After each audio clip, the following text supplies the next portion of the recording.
Just want to take a few minutes to say hello and get settled in before we get officially underway. I think there'll be some participants still trickling in. And I believe that Chris is there and can hear us, although I don't see everybody or hear everybody. I'm here. There he is. Oh, beautiful. There's your face. Well, let me turn the music down as I settle in here. I was having a bit of a dance party in my cabin, getting ready for everybody. And You're feeling it, are you? hey, thank you for making time for this. I really appreciate it. No, it's my pleasure. And so you're coming to us from Holland still, is that right? Correct. I'm in the Netherlands. Just arrived yesterday. Oh, No, well, I Sunday sure morning. appreciate you making time for this while clinicking. That's, I know you're never an idle man with a lot of lollygagging and lily dipping. So I have just a couple of more minutes here while the last few people are coming in. I've got another 2 or 3 coming in.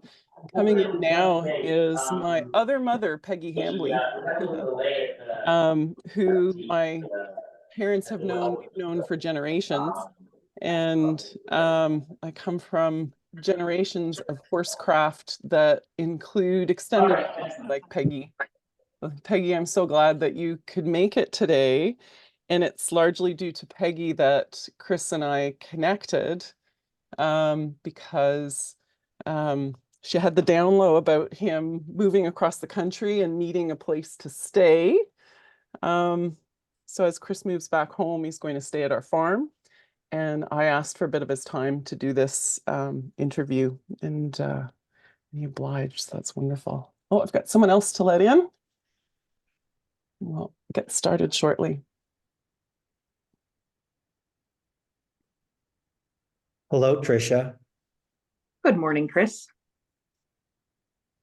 I'm so glad that some of you guys know each other already. I'm not sure Yes. where Sophie. Hello, Peggy, wherever you are. I don't see you. I don't hear her yet. I've asked her to unmute. And there's Sophie. Hello, Hi, Sophie. Sophie. Hi, Paige. Nice to meet you. Hey, nice to meet you. Appreciate you being here. So am I to understand that you know Chris already? That's my Well, wife. oh, this is okay. Wait a minute. I'm Sophie. There Chris's you go. Now I know who you are. Yeah, we've met.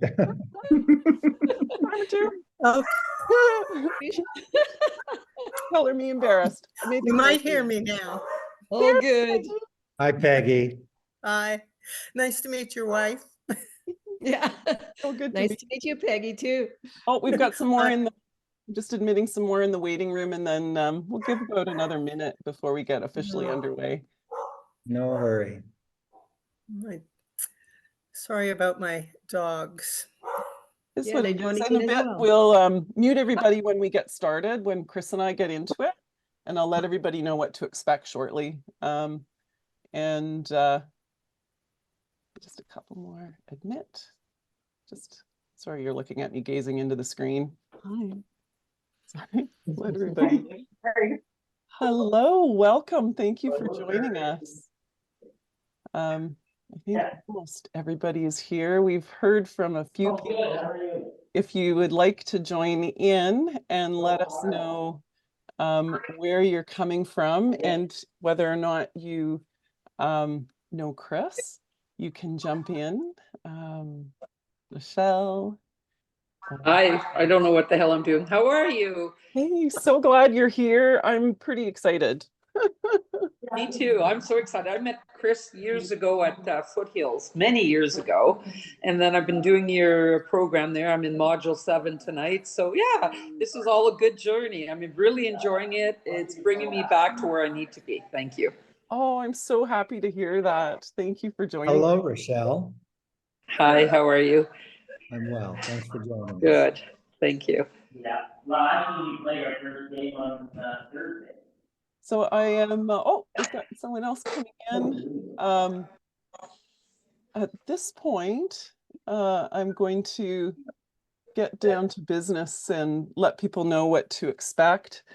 And I have asked a new friend, Trish, if she can help to moderate a little bit and notice if she sees questions. As someone who's a little bit nervous about the tech and ADHD concentration, what I'll do is once we get into it, I'm going to ignore y'all for a little while while Chris and I have a discussion. What are you doing? Sort of like you're not here. I'm doing a Zoom meeting. And then we'll all come together to share questions at the end. Thank you. So I don't see anyone else in the weight room. We are recording. And I am just going to mute all and get started, and then I'll have to just unmute Chris. There we go. Okay, I think I'm over all my technological hurdles, and we'll get underway officially, and I'll let you know what to expect. So thank you all so much for being here. I want to start just with a little bit about who I am for the people who don't know me well, which really includes Chris, because we're just getting to know each other. Although I would say the points of connection bring us together like a house on fire. So there's lots of serendipity and points of connection. I will start us off with land acknowledgement. This land that I'm on is not in my bloodlines or family lines. My people came over after the First Nations, and this belongs to the Nipissing First Nations, and it's a beautiful piece of land on the edge of Lake Nipissing in Northern Ontario. And I'm very lucky to have grown up here. It's recognized under Treaty 1850.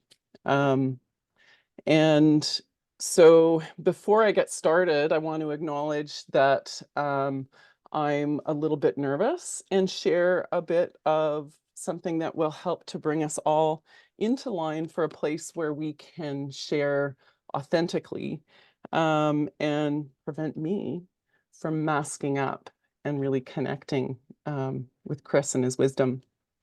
So I'm going to be playing with something called a heart math monitor in the background here, which basically measures your Zen. And that's not necessarily what we're here for, but it will be part of the discussion because I've been on a journey to find connection with horses. My name is Paige Lockton, and I come from a long family line of horsecraft. My great-grandfather drove 10-horse hitches with a mangled hand. My grandfather was a cowboy known as Tuffy, and he was known for gentling and starting colts with tremendous success and sitting a good buck, although a good buck really nearly finished him. And my dad, a veterinarian, I'm a daughter of a veterinarian, and my mom comes from horse people too. And I would say they're tough and resilient stock. But tough and resilient stock are not invulnerable or bulletproof. And so through my journey, I have watched horsecraft evolve through my father's eyes. He's the storyteller of our generation.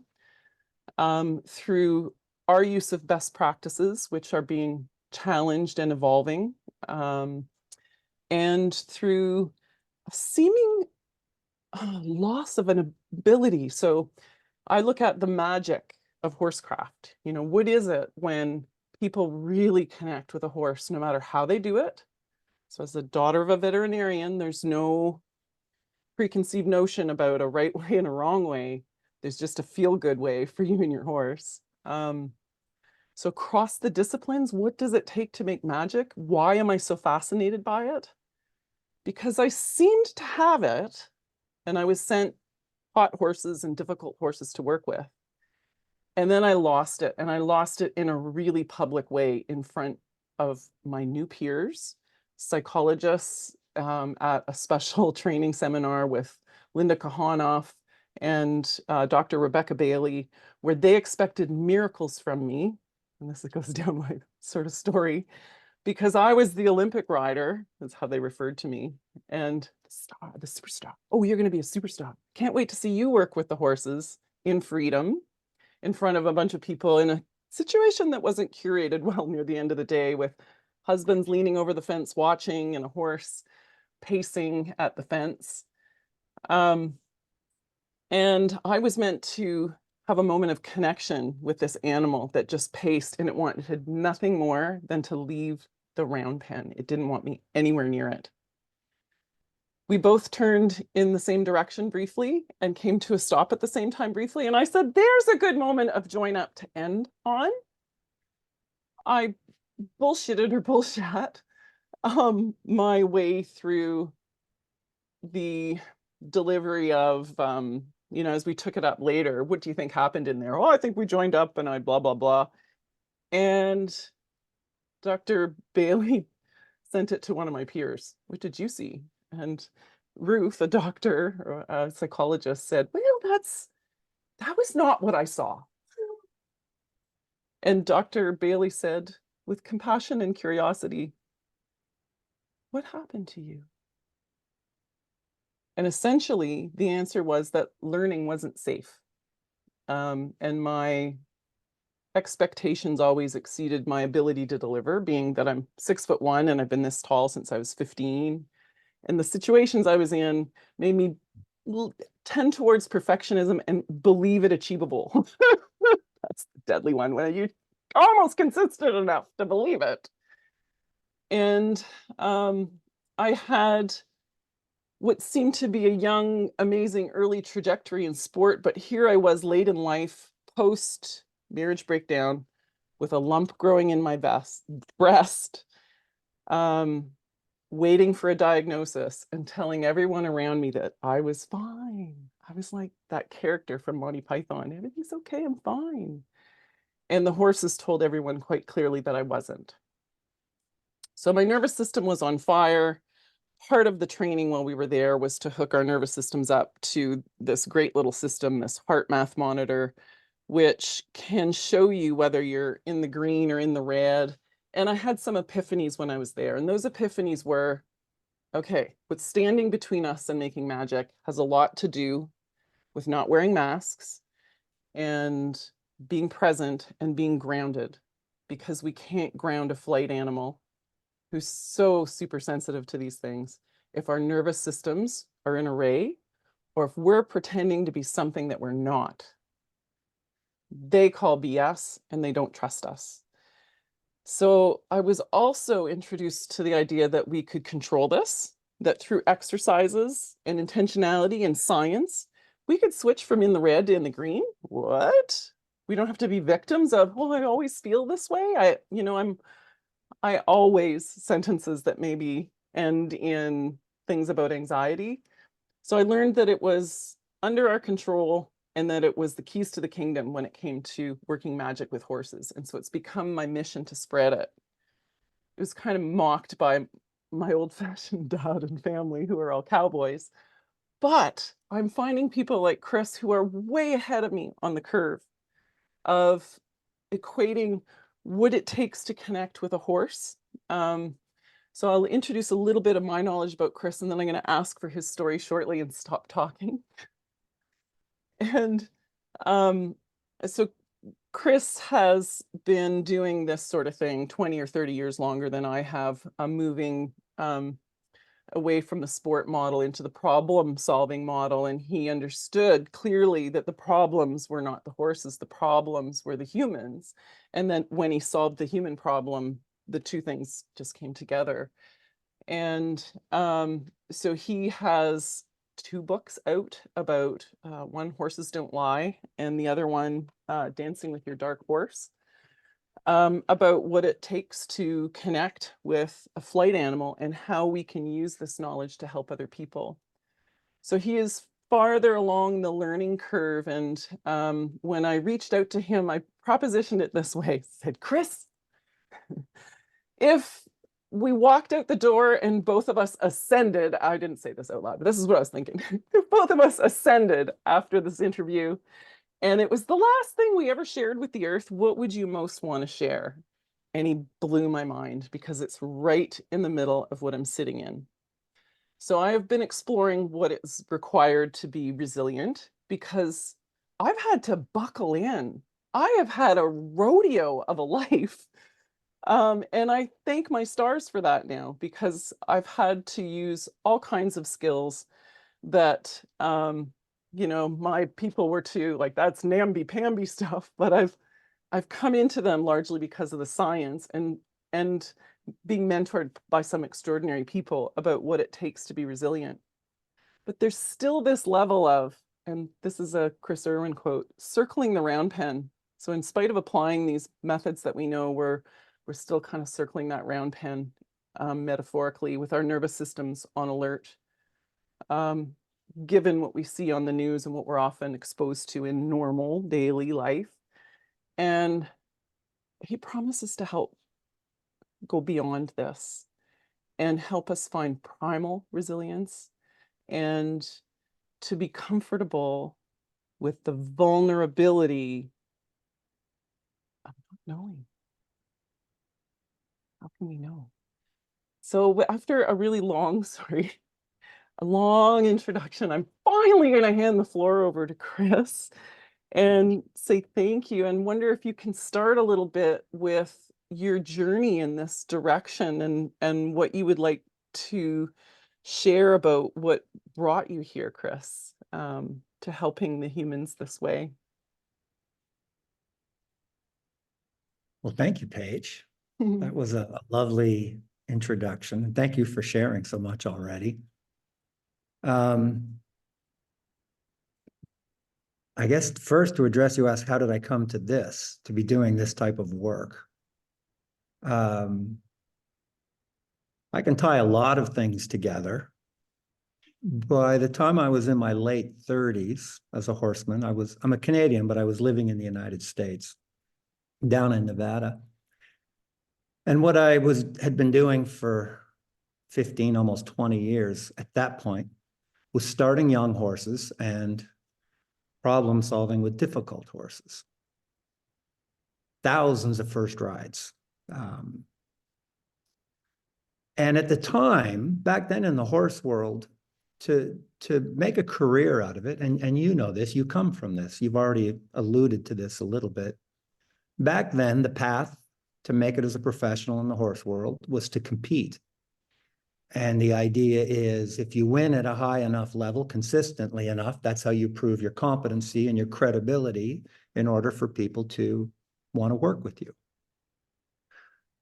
I did not grow up with horse people at all. I grew up there in Ontario, in St. Catharines, on the wrong side of the tracks, blah, blah, blah, highly dysfunctional childhood, ran away from home, blah, blah, blah. And so horses were brand new to me when I discovered them and when I was out searching, looking for meaning and purpose. And I found the horses. And so I was exploring all these different disciplines to find out, where do I fit? I'd started at the racetrack, and that wasn't going to be it because I'm too tall to be a jockey. And I wanted to ride. So I was experimenting and exploring with the different disciplines. Started at the racetrack, then went to heavy horse draft driving, and then went down into Nevada and became a working cowboy. And I worked at guest ranches and dude ranches, and all the while starting horses, young horses for different disciplines, getting into dressage, starting to work with jumpers, working a lot with wild Mustangs. And as I explored the different disciplines, remember, I'm looking for, where do I fit into a discipline for competition? And I found that the horse world was very fractured. It was like religion, all these different religions or denominations within a religion. And they all thought they were right and all the other religions were wrong. And the only common denominator that I found in the horse world was the behavior between people and horses. So the cowboys don't want to listen to the dressage riders, and the dressage riders don't want to listen to jumpers, and those crazy 3-day eventers, they don't want to listen to anybody. Each discipline would listen to the gurus within its own discipline. That was it. But what I noticed, Paige, was that every discipline had the same behavior issues. So it didn't matter whether it was and I'm talking about horses to begin with, that it didn't matter whether it was Western discipline, Western horses, English disciplines, English horses, endurance horses, any of them, polo horses. Could they get their horse in the trailer? Could they pick up its feet?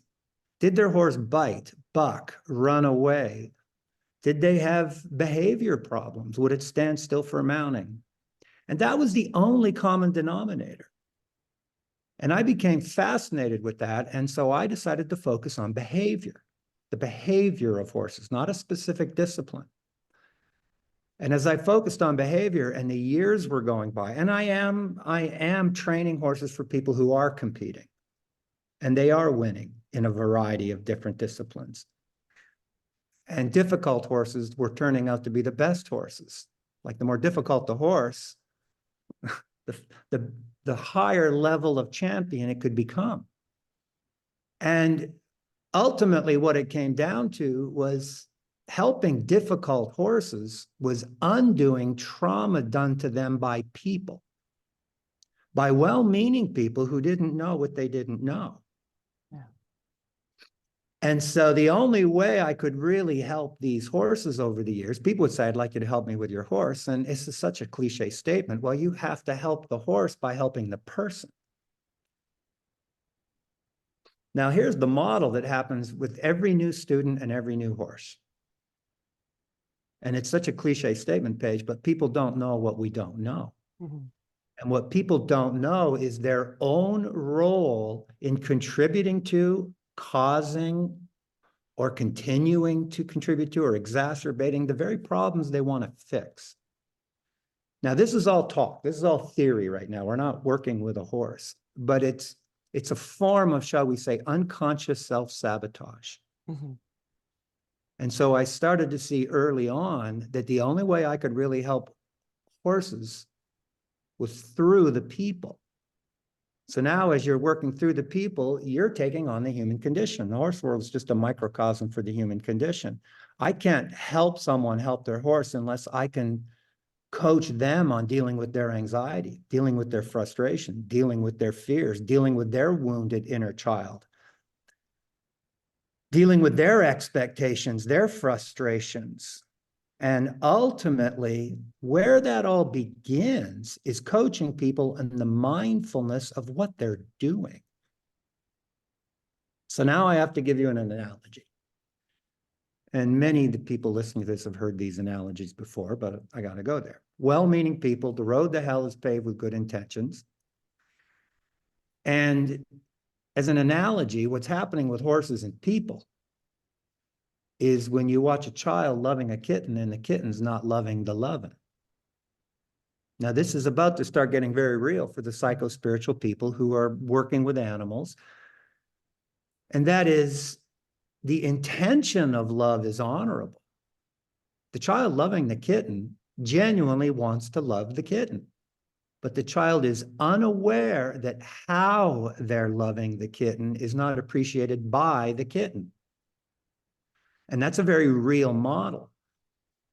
And the same thing is happening with people and horses.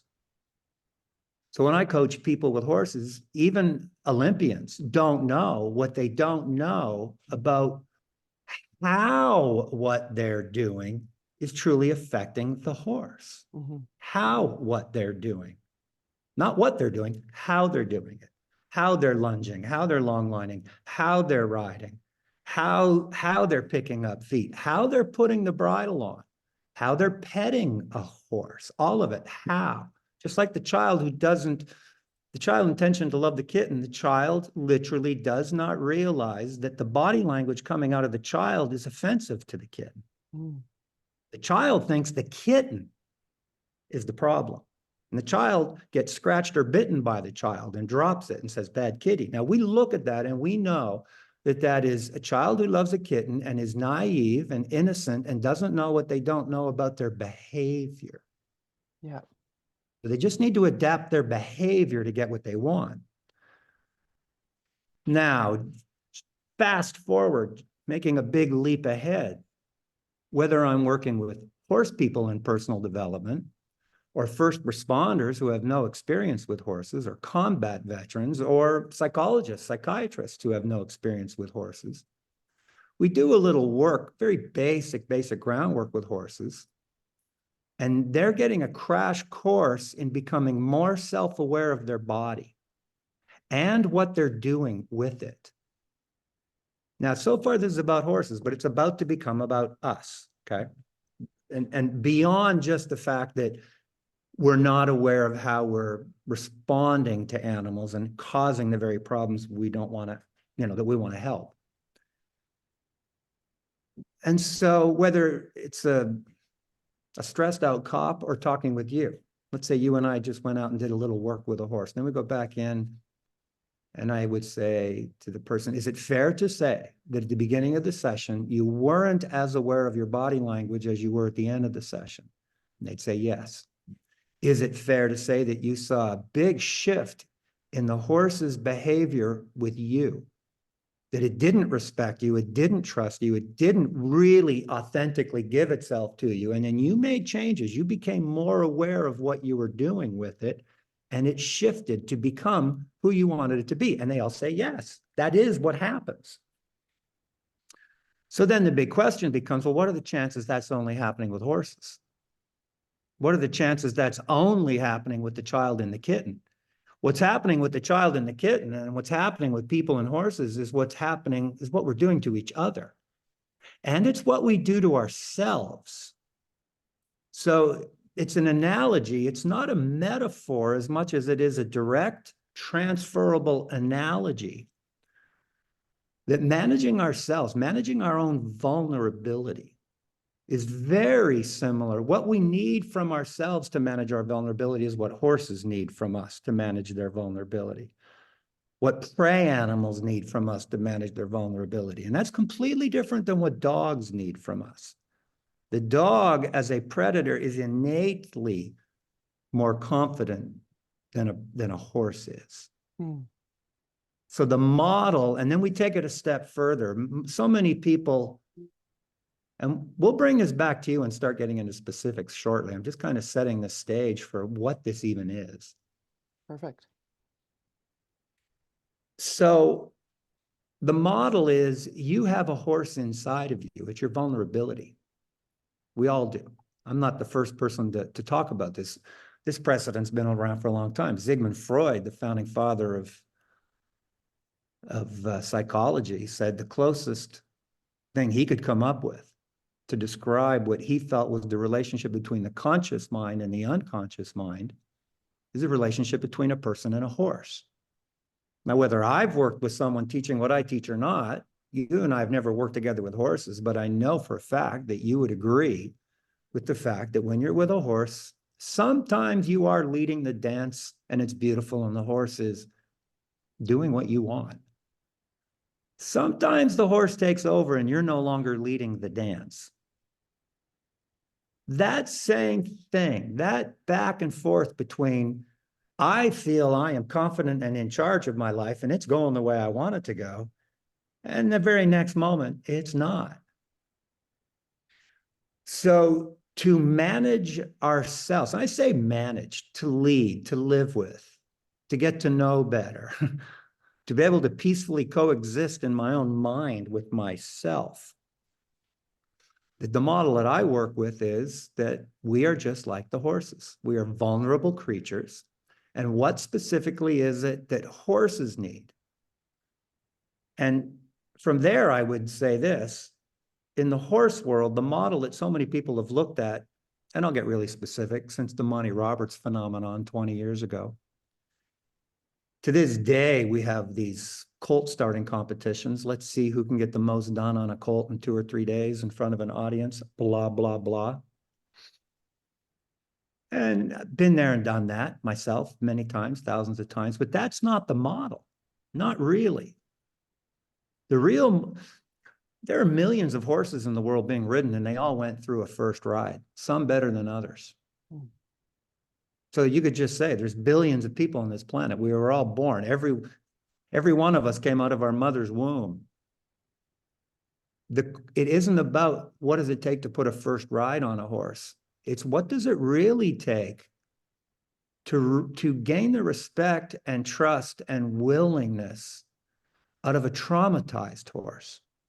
That's the model. Not going into the round pen to put a first ride on a horse that's never been ridden. That horse is naive and innocent and easily persuaded. The real model is, how do you help these poor stressed out horses who are righteously and rightfully so not trusting the human condition? So that's where I take this, that we're all traumatized horses to one degree or another. And what does it take from the inside out for us to confidently, enthusiastically go forward? Go forward. These are going to get into some oversimplifications, but I'd also like to say that I'm not a psychotherapist. I'm not a psychiatrist. I'm a high school dropout.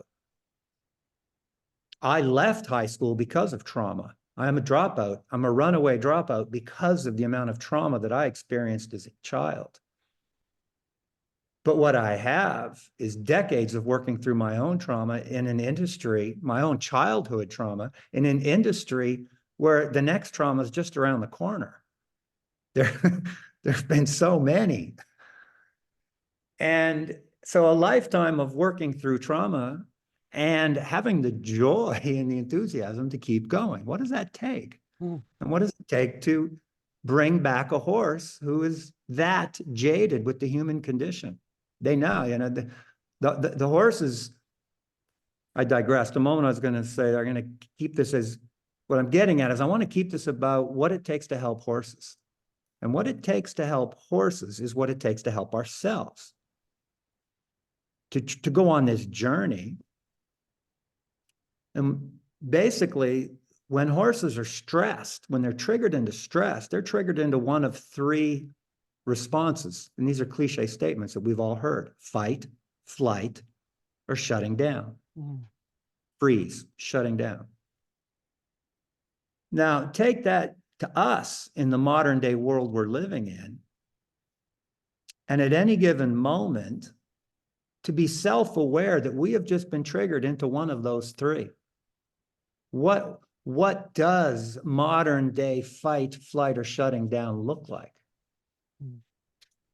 And so now, to start bringing this full circle back to you, since you're the volunteer, which is really embracing your vulnerability to be willing to go here, let alone go here live and public. For what it's worth, I would think for the amount of people live with us right now, this is very similar to being in a workshop with 8, 10, 12 people who are willing to sit in a circle and share with each other and go through this process. The difference being we do spend some time live with the horses. We go back and forth when I do this with people. So bringing this back to you, not you specifically, bringing it back to where we are today and getting to you shortly. But intuitively for me, the first thing that comes to mind when I listen to your story of going down to Arizona is to ask you a question. And this is a tough question. I can jump right ahead. This is more advanced psychospiritual personal development. Did you really need to go down there to learn something new? Is that what any of us are really needing? The constant spiritual seeker is indeed altruistically sincere, like the child loving the kitten is sincere. Absolutely, genuinely, authentically sincere. The constant spiritual seeker is sincere. That's one truth. The other truth is we've already heard most of the truths we need to hear. And they're so fucking hard to live by that we run to the next guru looking for something else to avoid actually doing what we know we need to do. That's hard truth. Yeah. But dealing with animals is hard truth. Yeah. It's very hard truth. A lot of people already know all they need to know. but we're not doing it. Mhm.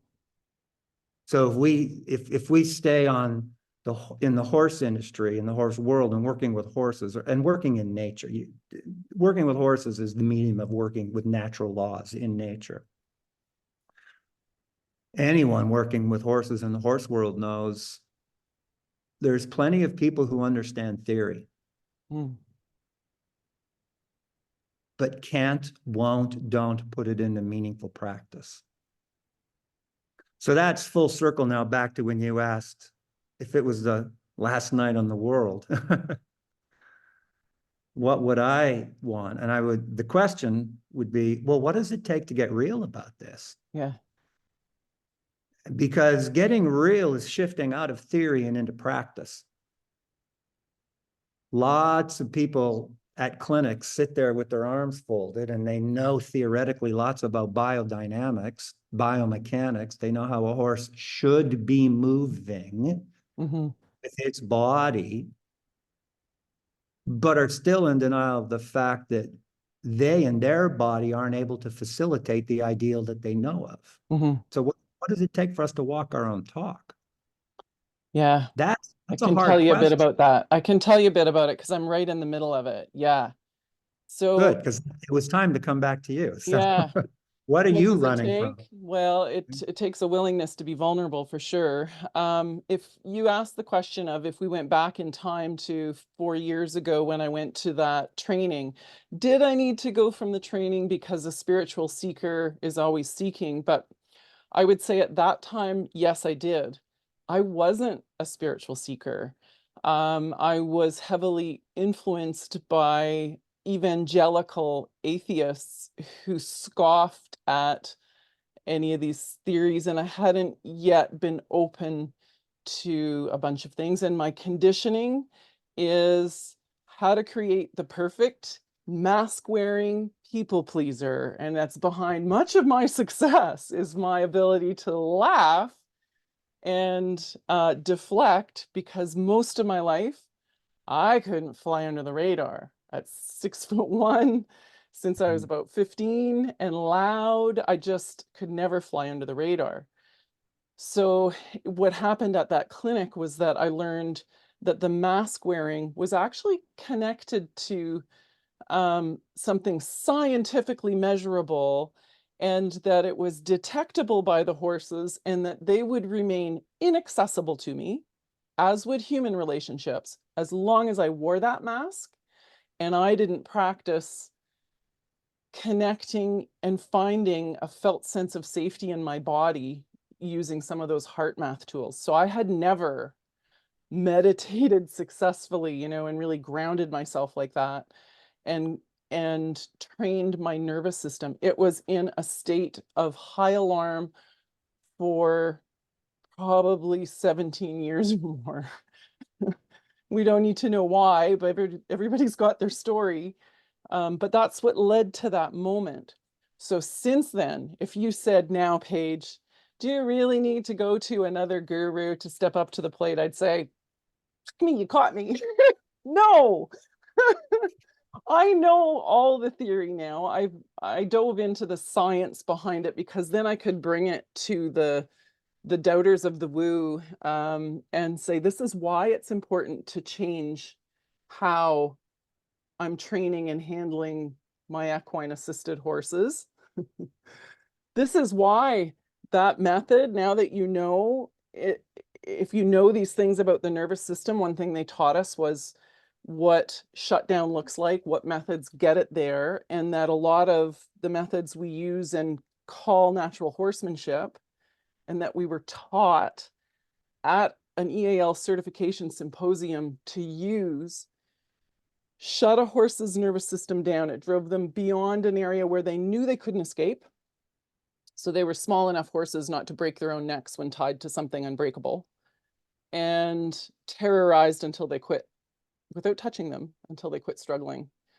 And then what was displayed afterwards, the lick and the chew, was sold to us as relaxation and acceptance of leadership, like a stallion. They would look at that person like, oh, you're the stallion, I trust you now, I'm totally relaxed, see me lick and chew.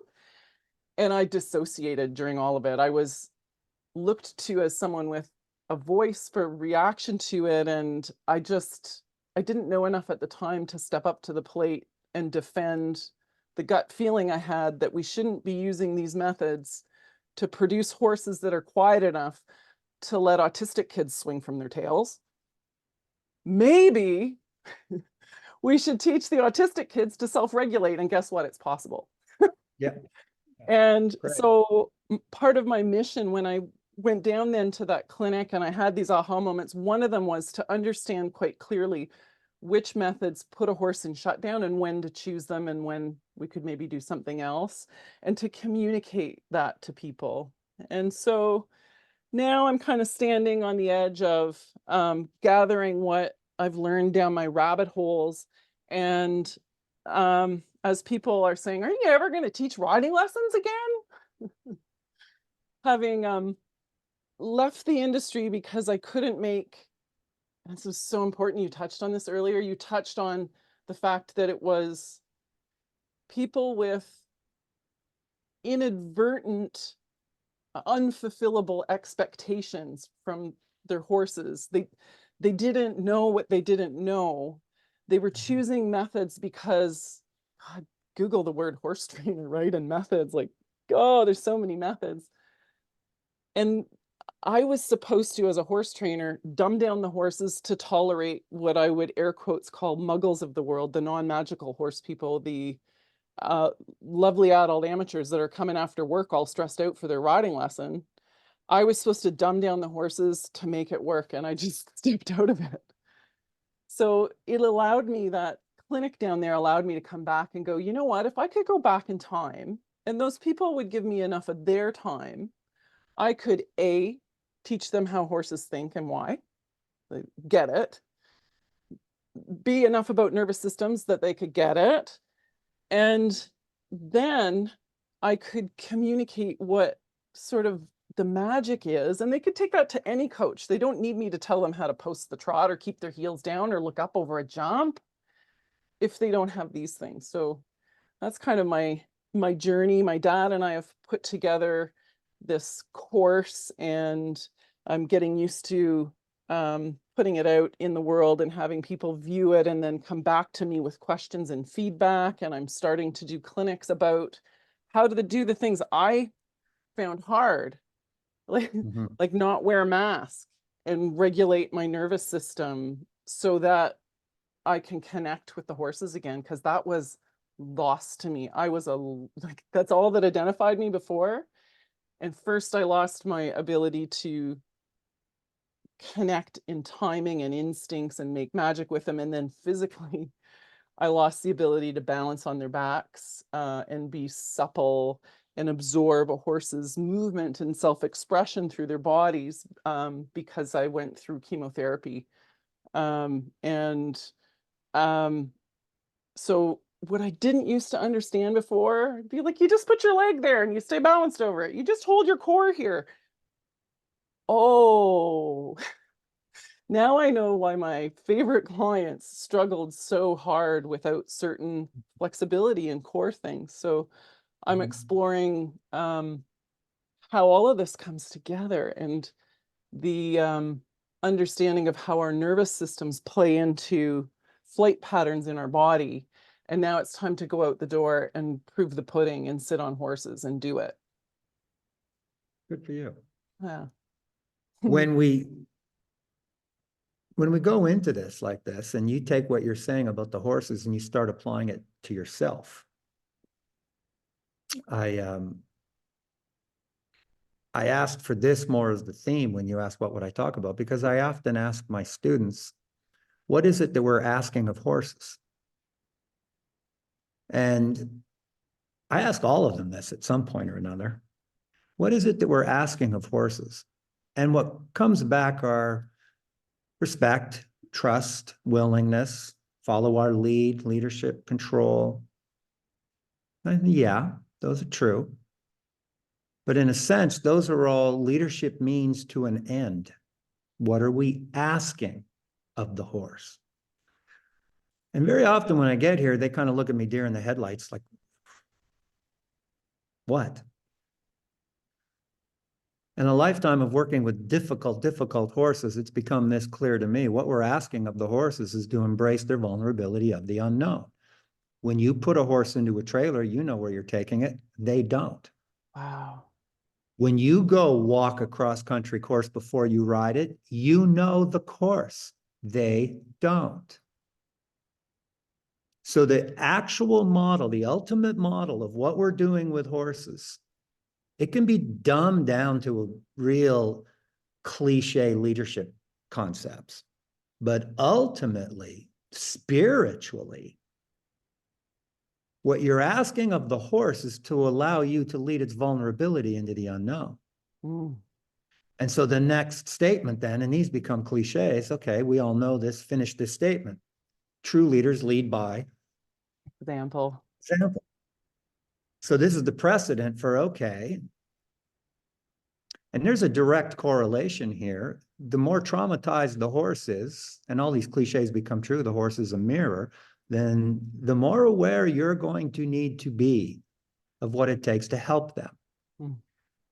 Now, in a word, if I were to pick one word, and you've just used this word a few moments ago when you were talking about yourself, one word that would define what is the outcome that I am trying to facilitate in a horse's body and its mind and its spirit so that it does respect and trust me and is willing to allow me to lead its vulnerability. What is the one word that ties it all together? And it would be balance. Literally, physically, that my body, your body, when you're working with a horse, and we'll stay true to the psycho-spiritual development here, and you just respected the land where you are, and it's true indigenous caretakers. The body, your body, my body, everybody's body, that's the temple of our soul. And it is literally our body that is communicating with the body of the horse. And it's our body that if it can physically facilitate balance in a horse, then the horse's body and mind relax. Mm. And when the body and the mind is relaxed, it has the capacity to learn. Now, ultimately, to achieve these, this is what a horse would need to learn. Wow, I feel better with you than I do without you. Wow, every human being I ever met before caused the stress in my life. You're the first human being to come along and facilitate balance in my body and my mind so well that I actually feel better with you than I do without you. What does it take for our body to physically facilitate that level of balance in them? And when I'm talking balance, I'm talking exquisite balance. Mm-hmm. The ultimate 99% score in a dressage test. Mm-hmm. We live in a world where when people get 65% in a dressage test, they cork the champagne and want to celebrate. The reality of that then is that the judge saw disconnect, resistance, disharmony a third of the time. Ooh, yeah, there's another lens. Twist the lens. That's just a whole nother way to look at this, Yeah. right? And if a Dream third hard. of your reality is not harmonious, then you're always stressed, Yeah. anticipating the next moment's not going to feel good. There's this spiritual cliche from the past about exquisite balance. It's one thing to ride a horse. It's another thing to walk a tightrope. It's another thing to walk the razor's edge. Mm. The higher your hopes for spiritual joy and a blissful life, the finer the balance gets. Mm-hmm. For me to ride the horses that nobody else can or wants to ride, that they're that edgy. The slightest little thing is going to set them off. You have to be able to ride a wiggly razor. Mm-hmm. And in that experience, it becomes self-aware of, wow, you actually make me feel better. Yeah. So take this to ourselves. The question is, what do we need as an individual? What do I need for myself? What do you need for yourself to bring yourself into better balance? It's not as simple as in or out of balance, better balance. I'm balanced enough to walk down the sidewalk. Well, are you balanced enough to walk the tightrope? Are you balanced enough to walk the razor's edge on a windy day? What does it take to find that balance? And if we take this and we start to explore it from the practicality, the physics, the real world of working with horses, the biomechanics and biodynamics, because no matter how good your intentions, this is the child loving the kitten, no matter how good your psycho-spiritual intention is, your body needs to do the job. Otherwise, the kitten's not loving the loving. Yeah. So if you deconstruct this from the view of the horse, I'm going to come back to that in a second about literally facilitating balance in a horse. And I'm going to start to go here with another analogy first. That's the analogy that I call this the box stall analogy. Everybody listening to this, watching this, has seen a horse in a box stall who's stressed out in the box stall. Very stressed. Its reality is these walls are holding me in. I am a trapped animal. I'm a prey animal trapped in a cage. That's its reality. And it is in there, pacing, weaving, pawing, kicking, stomping. It wants the hell out of the box. However, we've also all seen a horse sleeping in the box. Its perception of the walls is not that it's held in captive. Its perception of the walls is these walls are sanctuary that are keeping all potential threats out. You've made a few statements. One of them earlier in a prelude to this, in one of your posts that you put on Facebook before our talk just now, was, how do I create and hold a safe space? Well, that saying, hear that saying, how do I create and hold a safe space? And take the box stall analogy I just talked about literally. So how do you provide that for yourself? How do you provide a safe inner space where you feel so safe within your own body and mind because you're the horse that can sleep within the box stall of your own body? That. Now, when you talk about that, the box stall, earlier, we all know there's only 3 responses to being triggered into stress: fight, flight, or shutting down. We need to find the 4th way to go forward through it without being triggered into fight, flight, or shut down. When you're working literally, practically with the horses and esoterically with ourselves, there's only 3 energies, Paige: push, block, or draw. When you're riding your horses, those are the energies. Put a leg on is to either push or block. Those are the only 3 energies. How you show your respect or love or appreciation is how you use your push, block, draw. Again, think child loving the kitten. The child's loving the kitten, but the push, block, draw coming out of the child's body into the kitten is not aligned to the kitten's needs. I'm going to blend these all together now. The energies of the box stall that are sanctuary, that's blocking it. That's boundary energy. So these are cliche terms, but here's a question for you. Do you feel safe within your own self-imposed boundaries? Increasingly, but that has been a challenge. That's why we're here. Yes. But now we're getting more specific. Yeah. Yeah. Resiliency requires self-confidence, which requires adding up little successes that actually work, and they don't actually work until you start working with your own self-imposed boundaries. So I cut you off. What were you going to say? I've jumped another tangent, I guess, but you were asking whether I had a felt sense of safety within my body. And I would say it's still hit and miss. And so I'm still managing that. And that often after a period of managing it well, then I don't maybe invest as often, or bring myself back into balance maybe frequently enough during the day. And so I can find my nervous system and my thoughts falling back into old patterns then again of self-sabotage and thoughts that are worst case scenario. And we're right on the stage of like grabbing those thoughts and wrestling them and changing patterns. And part of the thing that seems to be helping is actually something that we talked about earlier. It's a course called A Course in Miracles.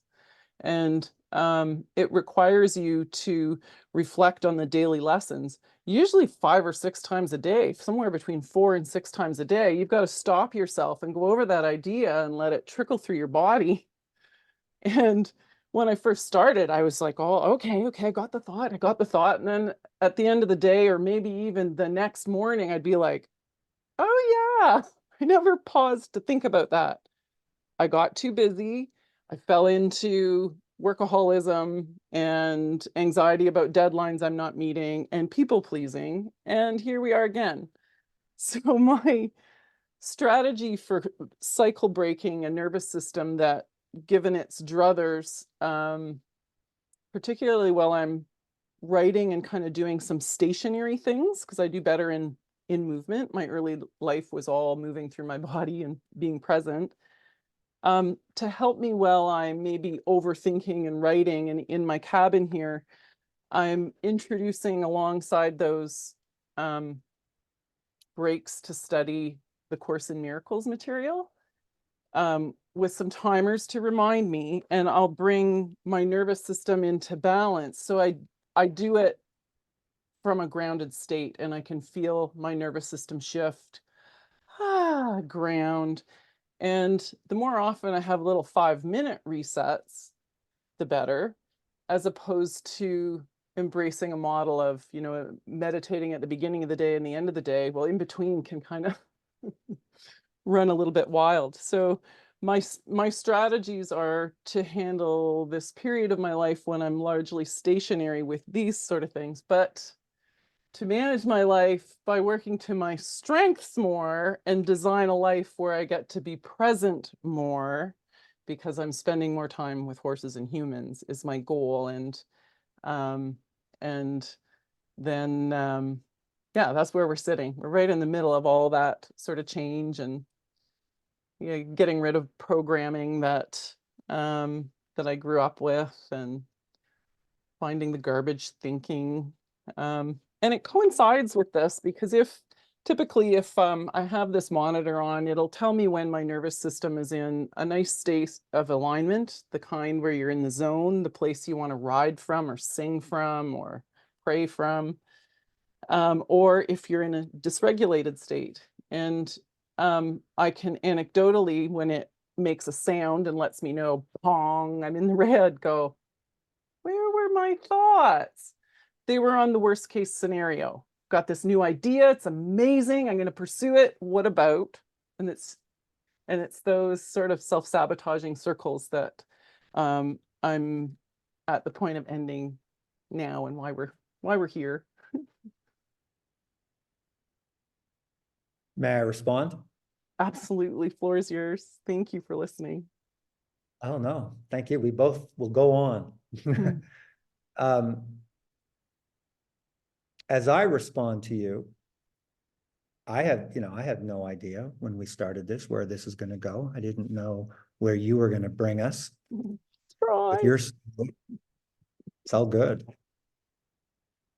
So I rely on what you bring up in me, what comes through me. When we talk about the horses, I keep bringing it back to that as the analogy.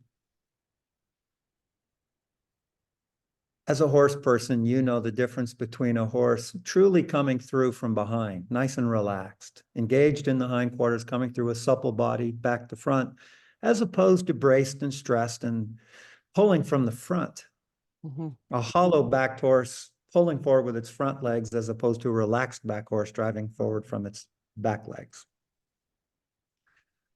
Horses can do both.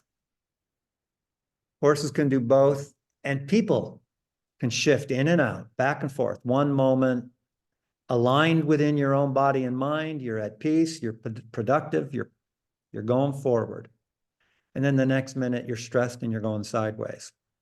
This happens. We all go through this.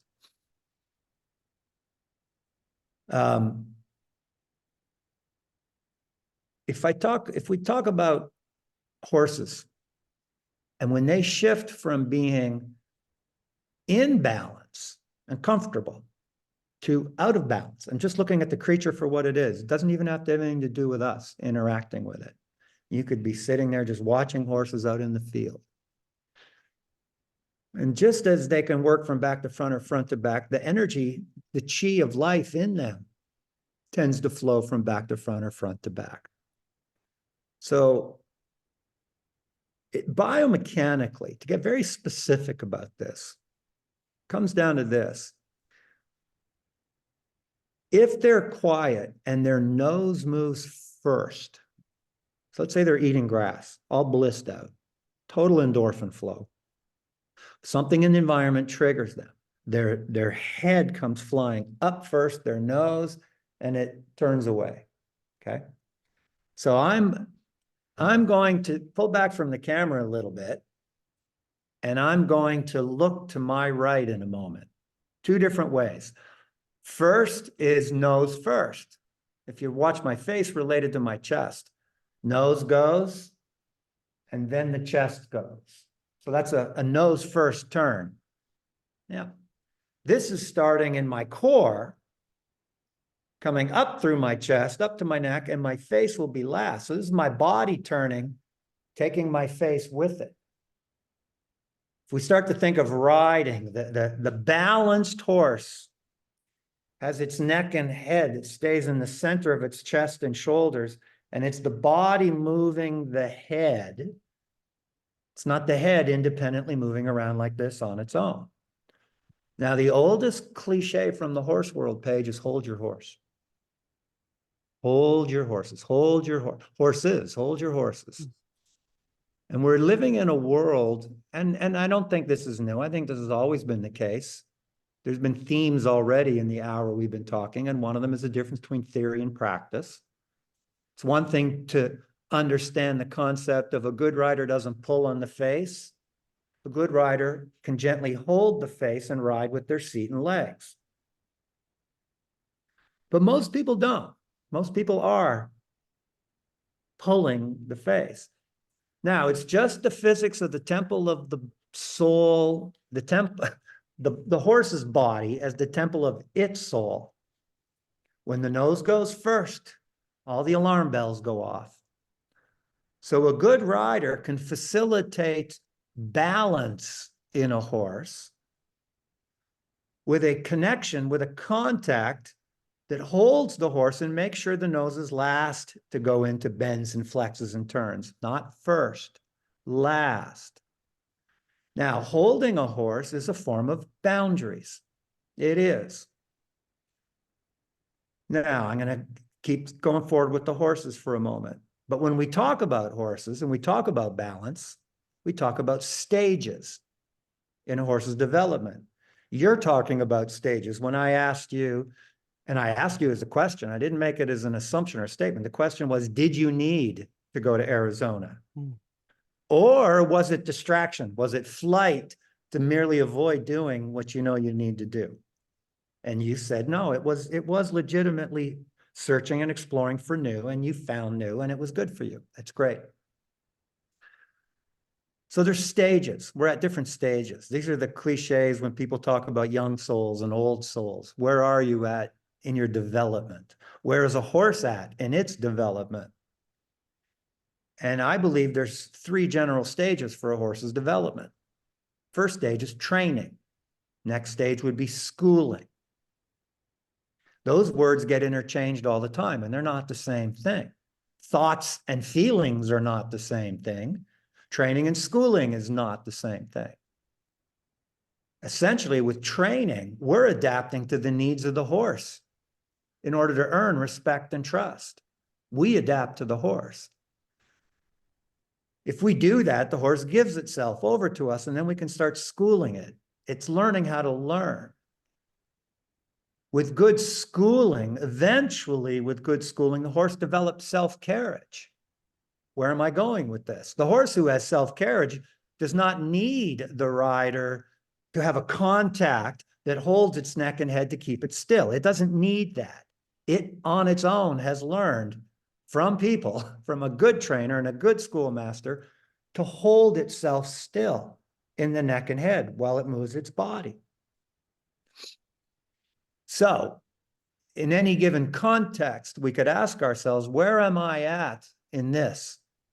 Where am I at with my physical health? Training, schooling, self-carriage. Where am I at with my mental health? Training, schooling, self-carriage. Where am I? I could honestly share with you that the first 50-something years of my life was training.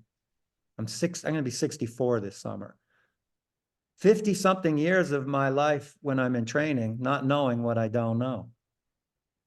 It's only been in the last decade that I've shifted from training into schooling. And I'm just now, honestly, I can just say now I'm feeling the lightness of self-carriage. Self-carriage is lightness. It's buoyant. It's joyful. So taking this full circle back to training, and what does it take to facilitate balance in a horse in training? And one of the key ingredients is that contact that can hold the neck and head of the horse centered in its body. And contact, an analogy that I have here for training, let me back up to come to training again for people listening. To give you a visual that people can see with their eyes, in their mind. In your mind's eye, we can all envision a child riding a bicycle that has training wheels on the back. It needs those training wheels for balance. These are how all these things are tying together. The child losing balance starts to fall over. The training wheels provide blocking energy as support. The training wheels don't steer the bicycle. The training wheels don't propel the bicycle. The training wheels, in terms of energy, are blocking energy for supporting balance. Okay? Once the parent or the mentor sees that the child is no longer bumping into those training wheels, the child is finding their center of balance, the training wheels can come off. Now the kid is schooling on a bicycle instead of training. And with practice, practice, practice schooling, the child gets to the point, we've all gone through this, where I can let go of the handlebars. That's self-carriage. Okay? Now, that would be the ability to ride Grand Prix dressage without the reins. My horse has that degree of self-carriage. Spiritually speaking, what we're aspiring to would be the 90 percentile dressage horse who can be ridden without reins. That's who I want my spiritual being to be. I want it to be this forward, buoyant, gymnastic, elastic, joyous Grand Prix dressage horse who can also jump across country horse with all this joie de vivre, and nobody's hanging on to my face to do it. I can carry myself through this. That's the goal. But we're living in a world where very few people anymore, Paige, are self-aware of the distinction of these stages and self-aware of the distinction between process and outcome. If the outcome is the lightness of self-carriage, did we do the training? Did we do the schooling to arrive at that? So that's what the meditation is. You're working on the Course in Miracles. That's training, evolving into schooling. I know the Course in Miracles. I have it. I'm on my third round with it right now. I started in my 20s. But whether it's the Course in Miracles or the Bible or whatever spiritual path you're on, We have to be honest with ourselves about the difference between theory and practice. Are we putting this into practice? And for most of us to tie all this together, what's not put into practice is the self-imposed boundaries to make sure our nose is last into the turn. Now, here's what I mean by Self-imposed boundaries. I want to just say that again. The self-imposed boundaries to make sure. our nose is last into the turn. Boom. Not enough of us have a spiritual outside rein. Oh, this is good. We have an ego that says, here's my inner leg, bend. We have an ego that puts on a hell of a leg and a spur, but we don't have a spiritual half vault, and we don't have spiritual contact in our own reins that keeps our nose from getting out of joint. And spiritual self-imposed boundaries. Now remember, when the nose of a horse goes first, that's for fight, flight, or shut down. It's going to produce adrenaline. Now, if we stick with this as an analogy for what happens to us, contact that holds the horse in the center of its body, hold its neck and head, that is to provide a still head. Still head is still mind. One of the exercises I do with people and horses is I'll watch someone get on the horse, and this is happening already. When I say pulling, I don't mean aggressive jerking. No, none of us are doing that anymore. But I mean, even the lightest little fingers, if you're leading the nose first, you're working against nature's biodynamics. Nose first is for fight or flight. So initially, we do have to have a contact that can hold a horse, hold your horses. And like, I am focused right at you right now, Paige. I am looking straight at you. I am not going to leave you. I'm going to hold this. To hold that focus, watch, means I'm not leaving you. Watch, I'm not leaving you. Now, the contact, the boundaries that hold, going back to the rider and the horse, the right rein is not to pull the face right. The right rein is a boundary to block unwanted left. The left rein is not to pull left. The left rein is a boundary to block unwanted right. Boundaries communicated correctly will become like the box stalls. They'll be sanctuary for the horse. When my neck and head are truly held still, when the hand shifts from pulling me where you want me to go, whether I'm talking physically about a horse or the ego telling people spiritually who they're supposed to be, who I'm supposed to be is not the same as having these self-imposed boundaries of who I am really authentically right now, somewhere in the spectrum between training, schooling, and self-carriage. I need self-imposed boundaries because self-imposed boundaries are, in fact, first and foremost, for focused intention. Self-imposed boundaries are saying to yourself, I'm not going there. The language of horses is not where to go. The language of horses is where not to go. Remember, and we all have a horse inside of us. Your vulnerability is a horse. It's not a dog, it's a horse. It's just like a horse. Now, to ride as well as you do, Paige, you don't tell horses where to go. You channel them between your legs and between the reins, like the river is channeled by the river banks. And those are boundaries. So hear this literally. You channel vulnerability with boundaries. You don't tell it where to go. You don't tell yourself what you're supposed to be. You channel yourself with boundaries of what your values tell you you are not going to be. So, for instance, I can't be who I genuinely want to be if I'm drinking a bottle of wine every night. I can't be who I genuinely want to be if I'm easily triggered into being annoyed by people or frustrated by people. I can't be who I genuinely want to be if I'm not taking care of the physical health. I can't be who I genuinely want to be if I'm easily triggered by people into anything that is belittling or demeaning to them. I have to manage me. Managing me are these self-imposed boundaries for focused intention. Now, I can say all that. You're familiar with and this isn't to be promoting the Course in Miracles, but the Course in Miracles comes with 365 lessons, one a day, and you touched on it, one a day. And sometimes it's, well, do this lesson for 5 minutes, 6 different times a day, and as often as you can think of it in between. I mean, that's self-discipline.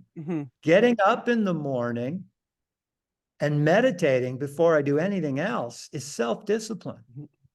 It's self-discipline. Now, here's why that's so important. Absolutely why it's so important. We can put on the masks you've talking about for other people. We can. We can put on those masks, but we know we're kidding ourselves. We know that. So the real question becomes, what does it take for your vulnerability, your own inner horse, to trust you when it knows you put on masks? You know, my first book 25 years ago that changed my life, it was titled Horses Don't Lie. Here's another way of saying that. People never tell the truth. People don't tell the truth. I mean, we do, but everybody also tells lies. And we know our own lies. So if I can't be bothered, I'm going to shift my language now from self-imposed boundaries to rituals. Rituals. I could say, making sure I start every day. There's a serendipitous moment happening right now. I can say I'm going to start every day with meditation, but to do it is a self-imposed boundary. I can say it's a spiritual discipline to meditate every day, to start my day with it. That is, in fact, that spiritual discipline is a self-imposed boundary. I am not going to do anything else until I've done this first. You're doing that now with your heart math monitor.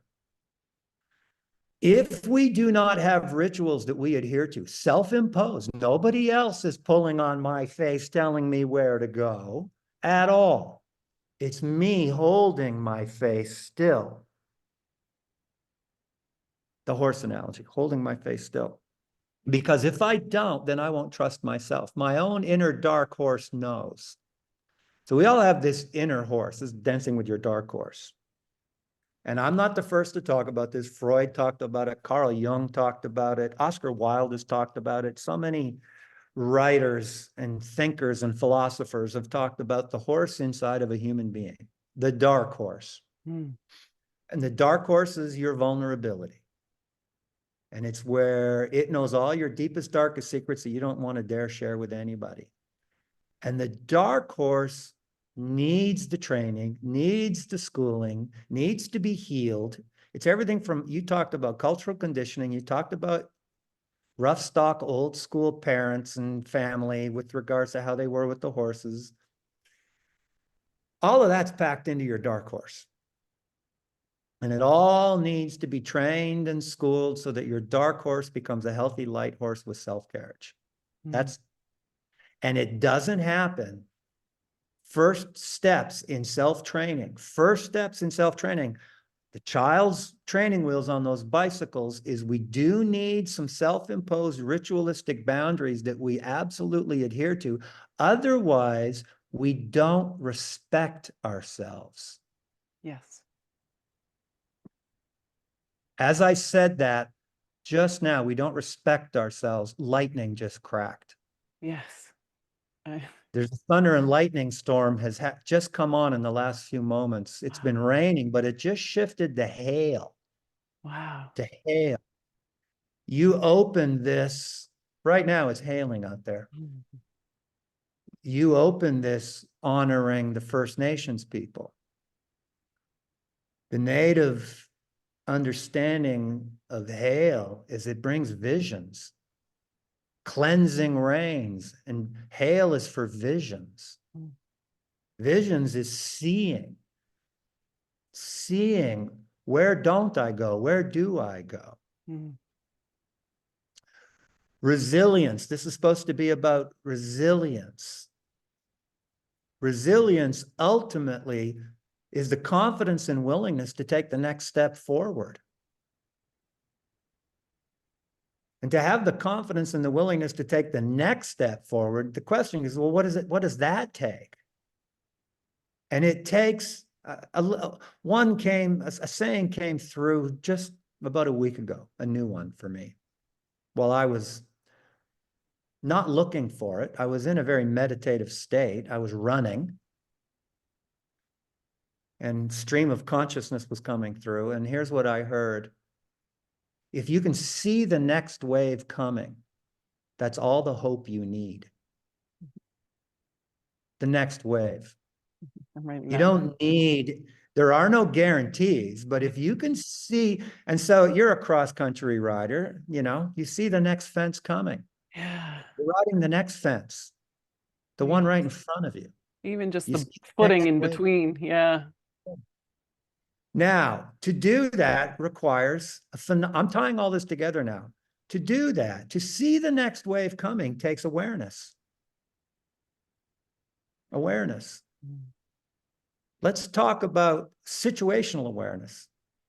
Very clear awareness, not high anxiety, ADD distraction, calm, confident awareness, situational awareness. And let's bring this back to the horses for a moment. And why I say horses are not dogs. For most dogs, there's always exceptions to every rule, but for most dogs, their instinct is to protect you, whether they can or not, but their instinct is to protect their family, protect their person. A horse, it is not at all natural for a horse to think that it would protect you. You're the shepherd, it's the prey animal, it's the sheep. So let's talk about the difference between dogs and horses for just a moment, because our vulnerability is far more like a horse than it is like a dog. Mm-hmm. When you watch dogs wrestling, or cats, when you watch predators wrestle, it's play. But what they're practicing is capturing predators. That's what they're practicing, the ability to capture prey. Mm-hmm. When you watch horses kind of kicking and biting and chasing each other around in play, what they're practicing is avoiding being captured. Mm-hmm. What do I need to create a safe space? Going to come to that again. What do I need to create a safe space? If you think about being a horse, the mind of a horse, the most important thing is to avoid being captured. Avoid predators. What does it take to avoid being a predator? Well, not the big muscles of a bigger predator. Mm-hmm. When you watch dogs and cats wrestle, ultimately the natural law, typically, the vast majority of the time, bigger muscles win. In the horse world, we see a lot of Jack Russell Terriers, and they think they're really tough, and they are. But my Pyrenees will put it down. The Doberman, the Akita, the German Shepherd, they go, no, no, no, no, no, no, no, no, no. You're full of little canine ego, but you're not nearly as tough as you think you are. Now, in the prey world with horses, it's the exact opposite. Paige, you have seen ponies rule warm bloods. And I'm not just talking shit here for the sake of talking shit. This is all about to get very real and how this applies to us. So if the ponies and the little horses can often rule, then leadership among horses has nothing to do with physical size and strength. Mm-hmm. And when I ask horse people, what's the number one skill a horse needs for survival, the number one answer that comes up first is always the ability to run away. I say, no, it's not. It's the ability to see the predator coming in the first place. You know, if you're up, if you're in the wrong way with the wind and there's a lion hiding behind the rock, you're a dead horse. Mm-hmm. You don't have time to run away. Survival for horses depends first and foremost upon awareness. So horses compete with each other in situational awareness. Every horse person has seen that it's nice and quiet in the herd, and then all of a sudden, one of the more dominant horses in the herd will run over and bite or kick or start chasing a horse. We see all was calm and then a bully got triggered by something. That's what we see. The reality is a horse within the herd challenged that horse, gave it a little disrespectful gesture. So watch me closely. Watch my eyes for a second, Paige. I'm going to send a signal to you. Did you see it? Yeah, I did. See me roll my eyes? Yeah. In human body language, that's contempt. Yeah. Yeah. Yeah. So horses, their nature is to keep each other sharp by constantly challenging each other's situational awareness. Pay attention, pay attention, pay attention. If you're not paying attention, we can get hurt. We can get captured. So this is kind of the paradox. For a horse to be calm and confident, it needs to trust in its or its leader's environmental situational awareness. A human analogy would be this. Soldiers at war. Let's just say we're all soldiers at war. And at the moment, it seems to be quiet. Nobody's attacking us at the moment. And we're a platoon out there. And our leader says, okay, it's a good time to try and get some sleep. We haven't slept for a while. And the leader says, okay, Paige is on guard duty. Paige is on guard duty. Now, what everybody in our platoon knows, we've been with you. We know you. We live with you. We work with you. We fight with you day by day. We're a herd of prey animals. Soldiers are prey animals. Even predators are prey animals. While the wolf is stalking the rabbit, there's a hunter stalking the wolf. Soldiers prey upon each other. So the model is, those of us in the platoon can only relax and fall asleep if we trust your awareness, Paige. Paige is on guard duty. My safety depends on her ability to see the enemy coming and wake us up in time. If we could sleep. Probably not sleeping, but we're resting. So tie all this together. For us to have genuine confidence and resiliency, we need to have absolute trust in our own awareness, not bullshit ourselves. We can put a mask on for other people, but we know deep down inside whether or not we are aware, whether or not we are unconsciously reactive to the things that are happening to us in life, or whether we are consciously responding to the things that happen in life. Which is it? So working with the horses is practice in awareness. A horse can't trust reactive trainers who could have prevented what they just either caused or allowed to happen. That doesn't work. That doesn't work within ourselves either. So tie all this together.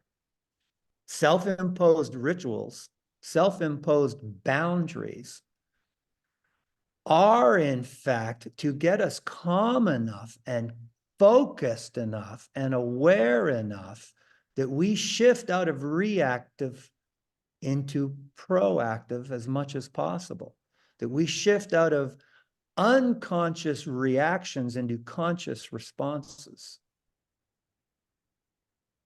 To give you an example of what I mean by this, you not only you as a rider, but when you've coached people, if you were to be coaching someone new to horses or someone who's having trouble with horses, you know for a fact that as soon as someone starts to feel a little stressed, the body tends to go fetal and they're pulling on a horse's mouth, pulling back to stop, pulling back to stop.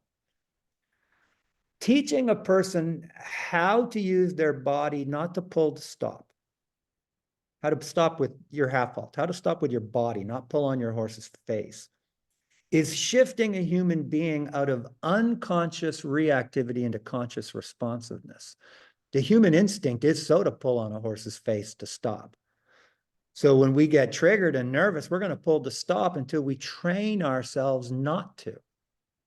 We train ourselves that instead of unconsciously going, I'm going to consciously manage my stress, manage my breath, manage my body, manage my hands. So it's a self-discipline in how I'm responding. if that all adds up. We need self-imposed discipline that we adhere to so that we can respect ourselves and trust ourselves and calm ourselves enough to shift out of unconscious reactivity into conscious responsiveness. And if we know we're not doing that, if we know we're not authentically embracing that process of self-training, then we know we're a bullshit artist. We know we're an imposter. We know we're putting on masks. Deep down inside, we do want to help. We do. We want to be good people that make the world a better place. But is it just talk? Is it just theory? Or are we doing the meaningful work upon ourselves so that we're authentic, so that we are shifting out of reactivity and into responsiveness? Well, that work begins with these self-imposed boundaries. If you're not willing to follow your own self-imposed boundaries, then you can't respect and trust yourself. You can't calm down, you can't breathe, and therefore you're not going to be able to lead yourself with responsibility instead of reactivity. It's huge. Everything that we learn to do with horses, we need to apply to ourselves. So the next question then becomes, okay, what's out of balance? What do I need to do? What kind of self-imposed boundaries do I need to bring myself into balance? That's like the first step for everybody. What kind of self-imposed boundaries do I need to bring myself into balance? That can be, what do I need to do? That can also be, what do I need to not do? The language of predator is what to do. The language of prey is what not to do. The language of predator is where to go. The language of prey is where not to go. They need to be in balance. We're living in a world where everybody's had this old school predator training. Be the top dog, bring home the bacon. It's lopsided. We are culturally conditioned with such predatory thinking of what we should be. And we need to balance that with learning how to shepherd ourselves before we can even shepherd each other. And the shepherding model is about boundaries. When the shepherd is moving the sheep, they're not telling them where to go. When you're lunging a horse, you're not telling it where to go. You're saying go forward, and you block the directions you don't want them to go. Yeah, that's an interesting way to put it. I appreciate that. So we're not in balance. We're not in balance in the predator and prey. We're not in balance between training, schooling, self-carriage. We're not in balance, Paige, between male and female, masculine and feminine. For what it's worth to you and anyone listening, it's been 40-something years of working in the horse world, which means it's been 40-something years of working with women. The truth is, it's 90-something% women. And I'm very careful when I say I am conscious of my words. When I mean men and women, I'll say men and women. When I'm talking masculine and feminine, that's a completely different thing. You've talked about what it's like to be 6'1". You've got a healthy dose of masculine energy in you. And it takes a healthy dose. We all have it. Every human being on the planet has masculine and feminine DNA. What's it doing with your body? What's it doing with your mind? How is your masculine and feminine DNA in balance as it responds to the world? Of a lifetime of working with horses, I like exercises in one word. You know, you and I have both. When we talk, we talk. When we work with horses, it's all body language. In between the two, I like one-word exercises. Like the one-word exercise is we need to bring the horse into balance. One word applied to the feminine, nurture. One word applied to the masculine, change. Okay. Put the two in balance, it's nurture and change. It's change that knows how to nurture. Wouldn't training a horse need both? Because you're telling it to change. Yeah. Training a horse is telling it to change. I want you to be better. I want you to do something different. Mm-hmm. So spiritual development is about change. Where I see a lot of my women clients get stuck with their horses and get stuck in their life, and where I help them get unstuck, is they're not balanced between their masculine and their feminine. Righteously, rightfully so. We've grown up, we've been culturally conditioned with toxic masculinity. The new age spiritual movement, it's mostly feminine.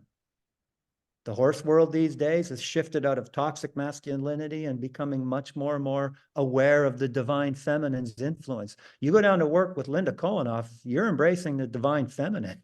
Yes. You come and work with me, you're embracing the divine masculine. They both are there all the time, but they need to be held in balance. Mm-hmm. And the divine masculine, the challenge here is so often for women, nurturing is not about change. It's about nurturing. So here's an example of the balance between the two.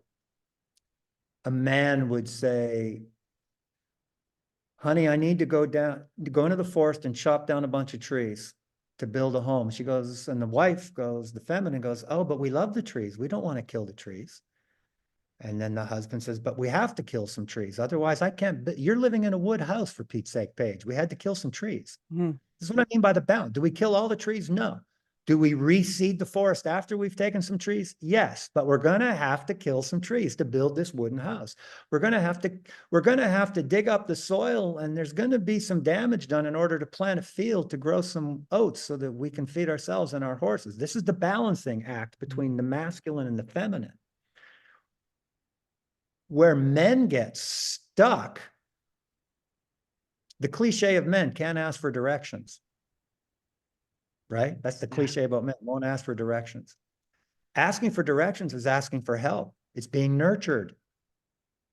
I can remember being in a clinic many years ago one time, and a journalist who was there interviewing me, he said, it was a guy, it was in Kingston, Ontario, and he said, and you have, pardon the language, this was his language, not mine. He says to me after watching a Friday night demo and a full weekend clinic, he goes, what's with chicks and horses, man? It's all women. What's with chicks and horses? And I said, you know, I get asked that all the time, and that's not really an accurate statement. I'll start tying things together again. Situational awareness. If you go to a clinic, that's educational. That's nurturing. You'll see more women than men. You go to a rodeo, you're going to see more men than women. Right. It's not that men aren't into horses. You go to a heavy horse plowing contest, you're going to see a lot of men. You go into the thoroughbred racing world, you're going to see a lot of men. You go into the higher levels of competition, you're going to see a lot of men. It's not that men aren't into horses. It's that a lot of men aren't into nurturing. Mm-hmm. A lot of men aren't into nurturing. To be into balance, men would have to embrace nurturing. For a lot of women to come into balance, they have to embrace change. Problem with change is it means something's got to change. And that's where we get stuck. Yeah, there's the rub. There's the rub. So all of these come together. To develop resiliency, to embrace the vulnerability, means I need the calm and the confidence to know, to trust myself, that when the next wave comes, I can respond to it in balance. Mm. Because I am doing my work to be in balance. I have these self-imposed rituals that are ultimately all about daily maintenance and progress into better and better and more refined and more delicate balance. Mm-hmm. That's the body, that's the mind. Then there's the spirit. Whoa. Course in Miracles, that's a pretty spiritual book. Mm-hmm. You talked earlier about your upbringing. And this just came up for me again. You know the old saying, when you get bucked off, you got to get back on. Yes, I do.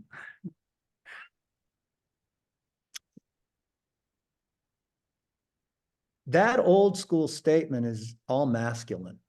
Mm-hmm. It's just, do you have the courage? Do you have the balls to get back on? Yeah. And the belief system was, well, if you don't, the horse thinks he got away with it or she got away, the blah, blah, blah. What a bunch of malarkey. That belief system, that ethos traces back to men in the military, Right. where it comes from. So if some young man breaks his back getting bucked off a horse, there's another young man standing in line waiting to prove himself. So fast forward to today, and we're living in a horse world. And this is why I bring these things up, because I don't go a week in my job without a woman coming to me and saying, Chris, I need some help. I've been scared. I've been frightened. I've been hurt. I used to have confidence. Now I don't. Horse bucked me off. Horse ran away with me. Horse flipped over backwards. And it's shattered my confidence. But I want to keep going. What do I need to do? Well, there's a really delicate balance between nurturing and change. Yeah. If you just get back on, and this is where a lot of us are stuck, the cultural conditioning. We're told if you get bucked off, you need to get back on. But here's another truth. Einstein said to do the same thing over again and expect a different result is the definition of insanity. Only an insane person gets on a horse that just bucked them off without knowing what are you going to do differently Yeah. so that it doesn't happen again. Tie that back to the horses. Their number one life skill for survival is situational awareness. It's not about being stronger. So when we get bucked off a horse, to say you got to get back on, that's the masculine predator of use strength, use courage, go do it. That is not balanced with the feminine nurturing of what do I need to know about myself? What do I need to know about this horse? What's going to balance between the two so that I can nurture the change and not get bucked off? And that's where so many of us are at spiritually right now. Yeah. The same old cliche tropes do not work. They don't. So many spiritual people are just trying to, every day life bucks them off and they're just trying to get back on. I mean, look at the question you asked me, for Pete's sake. If it was the end of the world. Not the end of the world, just that maybe our world. That is on so many people's conscious surface these days. Yeah, yeah, it is. The anxiety level has gone through the roof. The Yeah. anxiety, the fear, the hopelessness. It's out there, the despair. God forbid you read the news, you're going to get depressed. So we need a meaningful experience that we know works, that it works. What do I need to know to get back on the horse that just bucked me off? What am I going to do differently so that it goes well? And that's where we're at psycho-spiritually. And I know what it takes for that horse not to buck me off. Make damn sure its nose doesn't get out of joint. Number one is did I do the groundwork that it is realistic to even get on this horse in the first place? But quite literally, whenever there is a problem that results in high drama and trauma from horses, it ultimately had to do, it started here, Paige.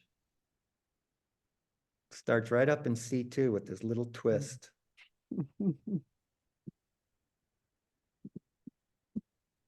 Our nose is leading the way. Is your inner horse in good hands? What does it take for our inner horse to know? My conscious mind is training me. It's training me so that I can come through, like the Kundalini from the base of my chakras, come through and come out the crown last. Spiritual development is just like riding a horse well from back to front. It's the energy flowing through us from our root chakra up and coming out. All of these spiritual cliches are so true. But to manage them with daily spiritual discipline. Mm. We talk about physical fitness, we talk about mind fitness, we need spiritual fitness. And ultimately, the spiritual fitness, there's this is like the oldest parable in the world. It comes from the Upanishads. It's like one of the oldest recorded writings in the world. It's 7,000 years old. And it was this: your body is a chariot. The horse pulling the chariot is your mind. Mm-hmm. Your soul is the driver. Don't let that horse run away with you. That parable is 7,000 years old.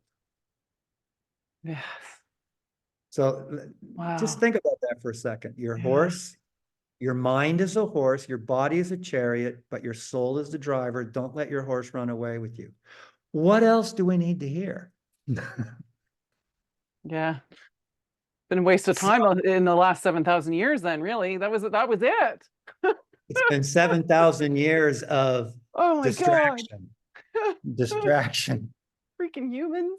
drama and distraction. Oh, So ultimately, Paige, it comes down to this for a lot of people. Can I ask you an unequivocal question? absolutely. And this is a yes or no answer. Are you a good person? Yes. That's all you need to know. Hmm. Everything else is a whole bunch of culturally conditioned drama. It is. And the number one things that gets our nose out of joint, the one thing that we have to hold hold in sacred space, put in the box stall so it can sleep and that it doesn't feel threatened, is the absolute conviction that I know I'm a good person. Mm. And yes, I've made so many mistakes, righteously so. You know, my family, my community, my culture, they all fuck us up. They do. Spend the first 40 years of your life being damaged by other human beings and damaging other human beings. Yes. I think this is where this saying life begins at 40 comes from. Maybe by the age of 40, you're willing to be honest enough to say, this is a whole bunch of drama and trauma, and I want to be in this world, but not of it. Yes. And spiritually be in this world, but not of it. Rise above it. And so ultimately, we're on this spiritual path. And if you know that ultimately you're a good person, then your next challenge, ultimately for everybody, to hold that sacred space of a still mind is self-forgiveness. Yes. There's this fascinating statement, you've probably heard people say it: to err is human, to forgive is equine. I read that in a book recently. Your book, of course. Well, I bring that up because when I work with these highly traumatized horses, and I work with really sad, hard cases. Ultimately, I have to be someone that helps them forgive the human condition. Yes. I have to bring them a behavior that they can respect and trust and take a deep breath and make peace that not all human beings bring them stress. And that's what we have to do for ourselves. We really do. I can remember I was maybe 30, 29, 30. And I was on the path. I was already, quote, good with horses. And I've been, since mid-teens, I've been reading all these self-help books, spiritual books, all the classics. By the age of 30, I saw a pattern. And the pattern in so many of these books from the Celestine prophecy, illusions, the razor's edge, all the way up to the Bible and just all these books. The theme seemed to be that some master always showed up in the main character's life. Some master shows up and is able to perform miracles. And it's the miracles that get people's attention. People are distracted. And until they see miracles, they don't focus long enough and start asking meaningful questions. It's like you have to do miracles to get people's attention. Yeah. So that they start to hear the message. And I remember recognizing that all these books, that's always the case. And damn, that guru, that master has not come into my life. I was in a dark place. I was sad. I was angry with the past, with the present, with the prospect of the future, all of it. And I'm doing my best to be a good person and meditate and pray and take care of myself and work through all this, be of service to other people. And it's all just a fucking mess. And I was praying and I asked, how come the master hasn't come to me? And I heard an inner voice come from the bottom of my back all the way up and very lucidly come into my mind. It came through me. And my own inner voice said, become one. Mm. Don't wait for one. Mm. Become one. Yes. Mm. And now, that was 30. Now I'm 60, almost 64. And it was right around my early 40s, people started saying to me, oh my God, you do miracles with horses. And I know I'm not doing miracles with horses. At most, it's the physics of the metaphysics. It's the physics of the metaphysics. The miracle isn't how I can help the horse. The miracle really is that coming from where I came from in my childhood, that I managed to get to this point in my life. You know, the cycle of intergenerational violence ended. The cycle of intergenerational dysfunction is healing. Mm-hmm. And ultimately, it then comes back to, okay, is your soul the driver on this journey? And a lifetime of practicing with horses. Let me tie this all together now. My self-discipline began, my spiritual self-discipline, my spiritual journey was theory in my head, reading books, going to workshops. It was all theory in my head. Everyone was wearing a mask. I remember the 80s and the whole New Age movement emerging. And on the one hand, I could sit in a group of people, very spiritual, metaphysical, New Age people. But my time with horses all day, every day was training me to see, And what I saw in groups of spiritual people, wow, isn't this interesting? Everybody's competing to be the most humble person in the room. That's how complicated we are as human beings, competing to prove our humility. Yeah. Who is the nicest, softest, most spiritual person in this room? Like, when do we get real about it? It was the horses. The self-discipline that started to really change my life was the self-discipline of what I will not do to these horses. And the practice of the self-discipline of what I will not do to these horses was my personal training. Mm-hmm. I will not lose my temper. I will not get impatient. I will not compromise my values. You touched on some of these things. You know, I have to get the horses ready for the kids. Remember you talking about that stuff. Yeah. Self-imposed boundaries of what to do. Mm-hmm. I absolutely will start every day with meditation and prayer. Mm-hmm. I absolutely will not lose my temper on a horse. Mm-hmm. I absolutely will do my best to eat healthy. I absolutely will not get impatient with a student. The disciplines of what I will and will not do. And as I practice those, as I practice those, then I have some self-respect. Yeah. Then I have some dignity. And it's constantly challenged. But it's the self-respect and the dignity that allows the mind to be calm enough. And when the mind is calm enough, it's not so easily distracted. You don't get your nose so out of joint. And the language of the horse, the reality of the horse is we have to be aware of our environment, situational awareness. So the more calm and confident we are, the more we can absorb the environment. And the more we can absorb the environment, the more we know where to go, where not to go. So it all comes down to, what do I need to do to be so balanced that I develop greater and greater expanding situational awareness? Mhm. That leads to abundance. That leads to prosperity. That leads to you being in the right place at the right time with the right people to do the right thing in the right way. Mhm. So it's all win-win-win for the horse, for Yeah. you, for the client, for the student.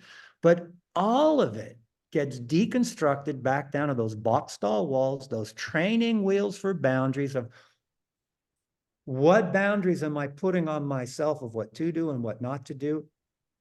And am I practicing it? Do I have the will to will that I have a will? Most people's willpower is so weak, they don't have willpower. They need the will to will they have will. Mhm. So ultimately that comes full circle. Ultimately, it just comes to this for everybody. Do you believe in a higher power? Do you believe in the divine? I see all kinds of stressed out psycho-spiritual people who will say things like, everything happens for a reason, but don't you dare bring up the word God. You know, I'll say the word universe. I won't say God. Well, what created the universe? And I'm not preaching a religion here. But ultimately, to train ourselves with our self-imposed boundaries, that the monkey brain gets quiet enough that you can hear creation coming through you saying, good girl, good boy. You are a good person. Mhm. You do care. You do make mistakes. They're called learning steps. Can you forgive yourself and keep going? Resiliency will require self-forgiveness. Mhm. Resiliency requires I need to forgive myself for all the things in my dark horse's stall.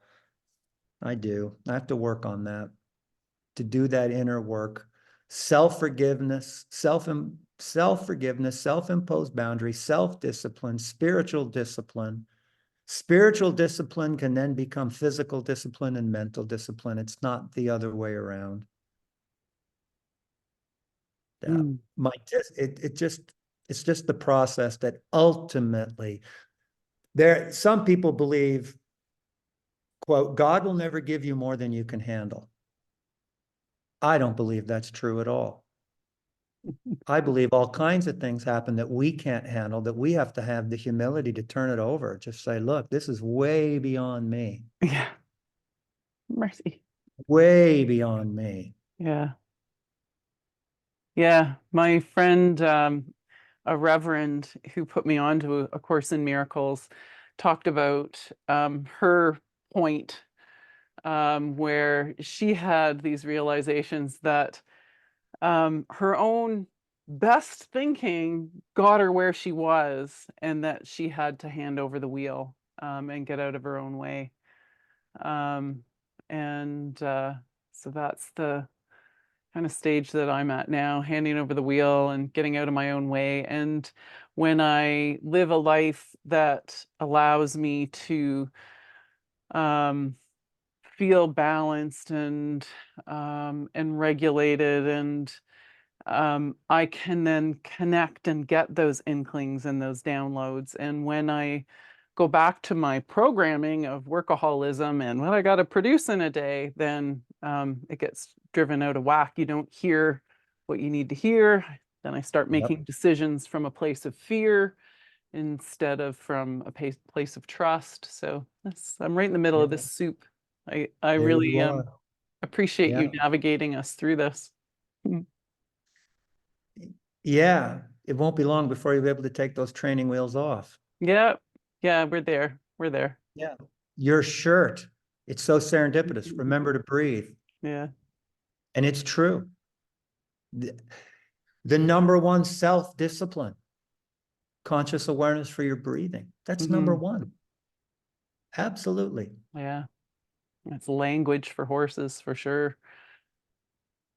All of this is based upon, I began this with, what does it take to help the traumatized horse? I then took it to, what are we really asking of horses? And as you were just saying, give it over, give it over. The balance between, it's a balancing act between God helps those that help themselves and give it up to God. It's both.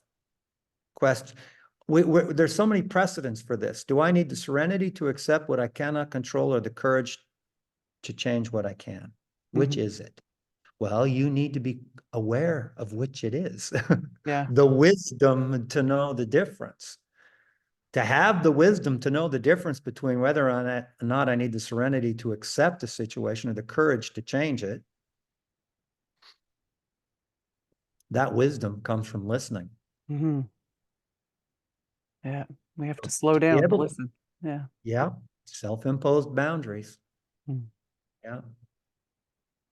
So you're doing great. Well, thank you very much. This has been phenomenal. This is all what we ask of the horse. Every time you ride a horse, this is what you ask of it. Yeah. Give yourself to me. Give Let me yourself lead to me. the vulnerability. Yeah. And your soul is asking you to do the same thing. Give yourself. Your soul does.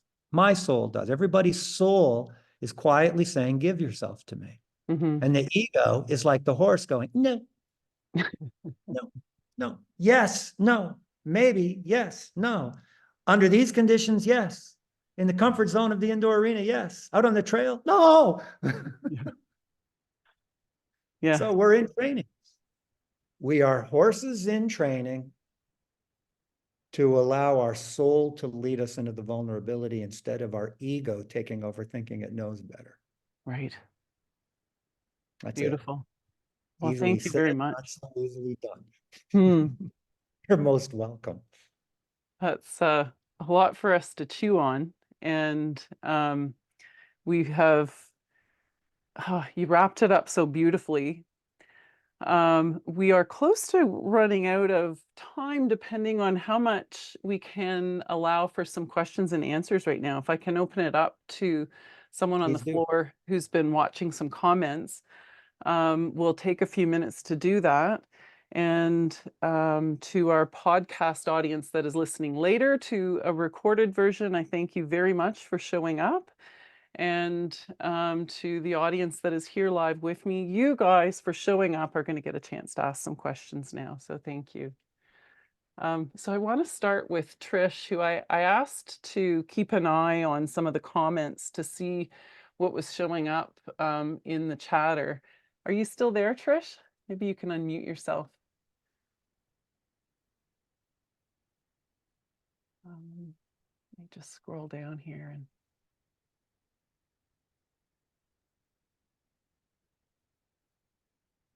so let me just, I'm going to unmute and have a peek at the chat here. Does anybody want to show a hand if they would like a chance to ask a question? And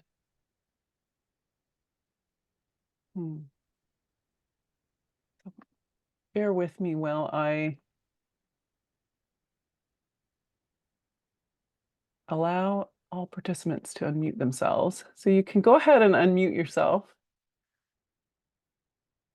And hey guys. Trying to find Trish. There's Christian. Thank you, Christian, for unmuting yourself and figuring out the tech while I was struggling here. Do you have a question for Chris today? I do, and obviously, first off, hi, Chris. Hi, Christian. Um, so on the saddle fitting side of things, we see that the whole suppleness or throughness or engagement of the horse is blamed often on saddle fit issues. And I kind of have very clear kind of checklists going, you know what, if some of these rules are obeyed, it's probably not saddle, it's probably um a health issue, a you issue, rider gender, whatever. So in your line of work, how often are you, and again, it comes back to that drama thing. Like, how much are you seeing with people going, hey, I read online that this symptom is presenting as saddle fit issue. I've had the saddle looked at, so many times. It's still not right. All saddle fitters seem to fall short of coming through with the goods. I mean, seeing actually misinterpreting what the horse is trying to tell them. I mean, obviously, you would see a lot of that. I do see a lot of it, Christian. It's not just this, blame the farrier, blame the saddle fitter. A lot of the in my world, a lot of the times by the time people come to me with their horse, whether it's for a private lesson or they're in a clinic, they, in their mind, have worked that out. They do feel confident in their saddle fit. Every now and then, I'm the one to tell someone, you have a saddle fit issue. But most of the time in my world, in fact, I'll take it even a little farther. There are so many times, especially dealing with these more challenging, really difficult problem horses, quote unquote problem horses. I begin with that. How's the saddle fit? Have you worked with a professional saddle fitter? How are the shoes? How are the teeth? Has your horse seen the vet? Have we eliminated all these physical issues? So usually I'm the guy they come to as the last resort when they've been told there's nothing wrong with your horse except you, which is hard for them to deal with. It does bring up something for me, though, and it does go back. We are such complicated creatures. What it brings up for me is how often I will see people want to keep pursuing the path of nurturing rather than acknowledge that it could be them. So let's get a different saddle. Let's get a different farrier. Let's try a different bit. Let me get a different vet. Let me hire a different physiotherapist. And a lot of it's not unlike what I was bringing up with Paige in the beginning when I talked about there are constant seekers who are genuinely seeking, and then there are constant seekers who are just in flight to avoid doing what they need to do. I see the same thing come up, Christian, with regards to, no, there must be something wrong with my horse's health and well-being because of this ongoing behavior. And a lot of the time, that's just an unwillingness, a denial to look at themselves. It can't possibly be how I ride. It must be the saddle fit or the farrier, or I need the vet to x-ray my horse again. There must be something wrong. So that is an issue in the horse world. It is. I can remember working in Florida a few years back, and in one day at one facility, I had two different riders come from two different, completely opposite disciplines. One was a Grand Prix jumping horse. One was a barrel racing horse. Two different horses, two different owners, with a prognosis from two different vets that their horses couldn't be ridden anymore. They were too sore. They couldn't find anything wrong with x-rays or tests. And the prognosis was your horse needs a few weeks of stall rest and just groundwork, don't ride it. And so they came to me asking me if I could do the groundwork. And I asked both of these people, did your veterinarian by any chance tell you how your horse ended up so sore that you can't ride it? And they both said no. Yeah. No. And it's how they're being ridden. It's not just how they're being ridden, it's how they're being handled. And quite specifically, it's hollow backed horses with folded necks instead of relaxed back horses bent in the middle in the girth. That ultimately is leading to so many problems, not the least of which are things like blown hocks or kissing spine, a lot of these. And it's just much easier to blame you, Christian. Yeah, the I truth. wouldn't want your job.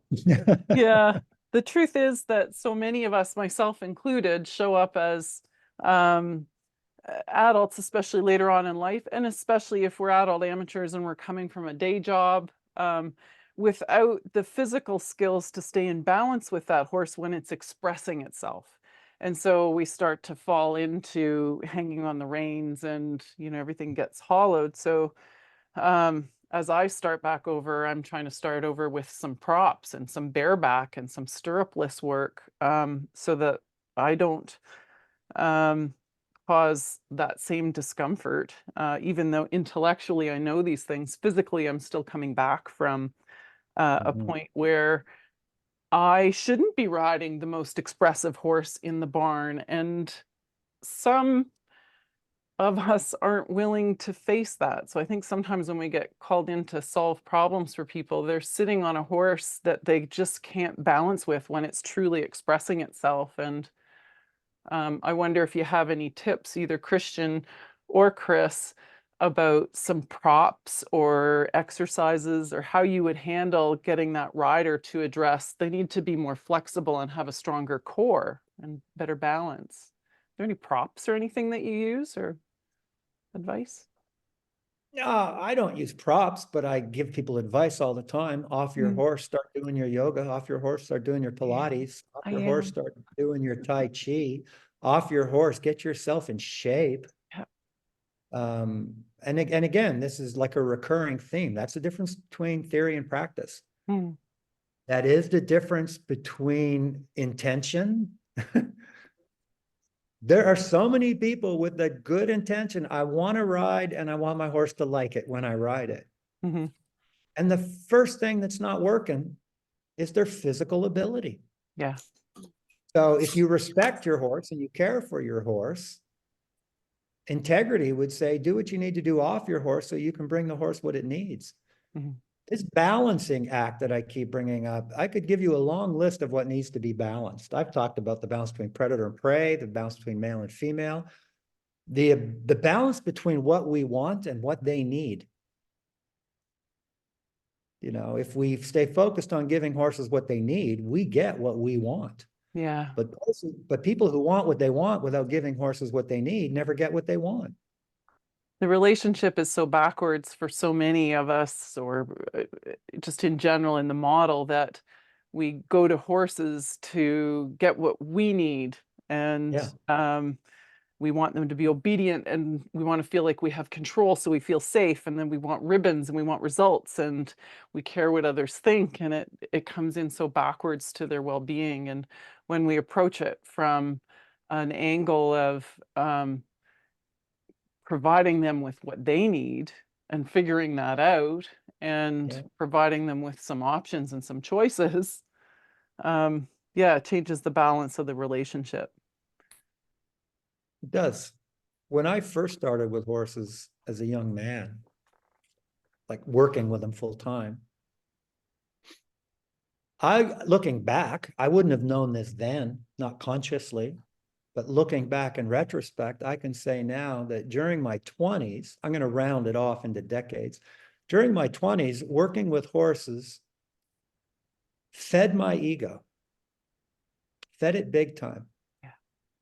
I had a serious wounded child inside of me, and it fed my ego that I'd found something that I was naturally apparently pretty good at, but that people had so much admiration for. It fed my ego that people, oh, wow, you train horses for a living. Wow, that's such a cool job. Wow. 20s, yeah. Did I love horses? Yes. Was it fun and exciting and full of adrenaline? Yes. But deep down inside, what was fueling me was the ego gratification of working with horses.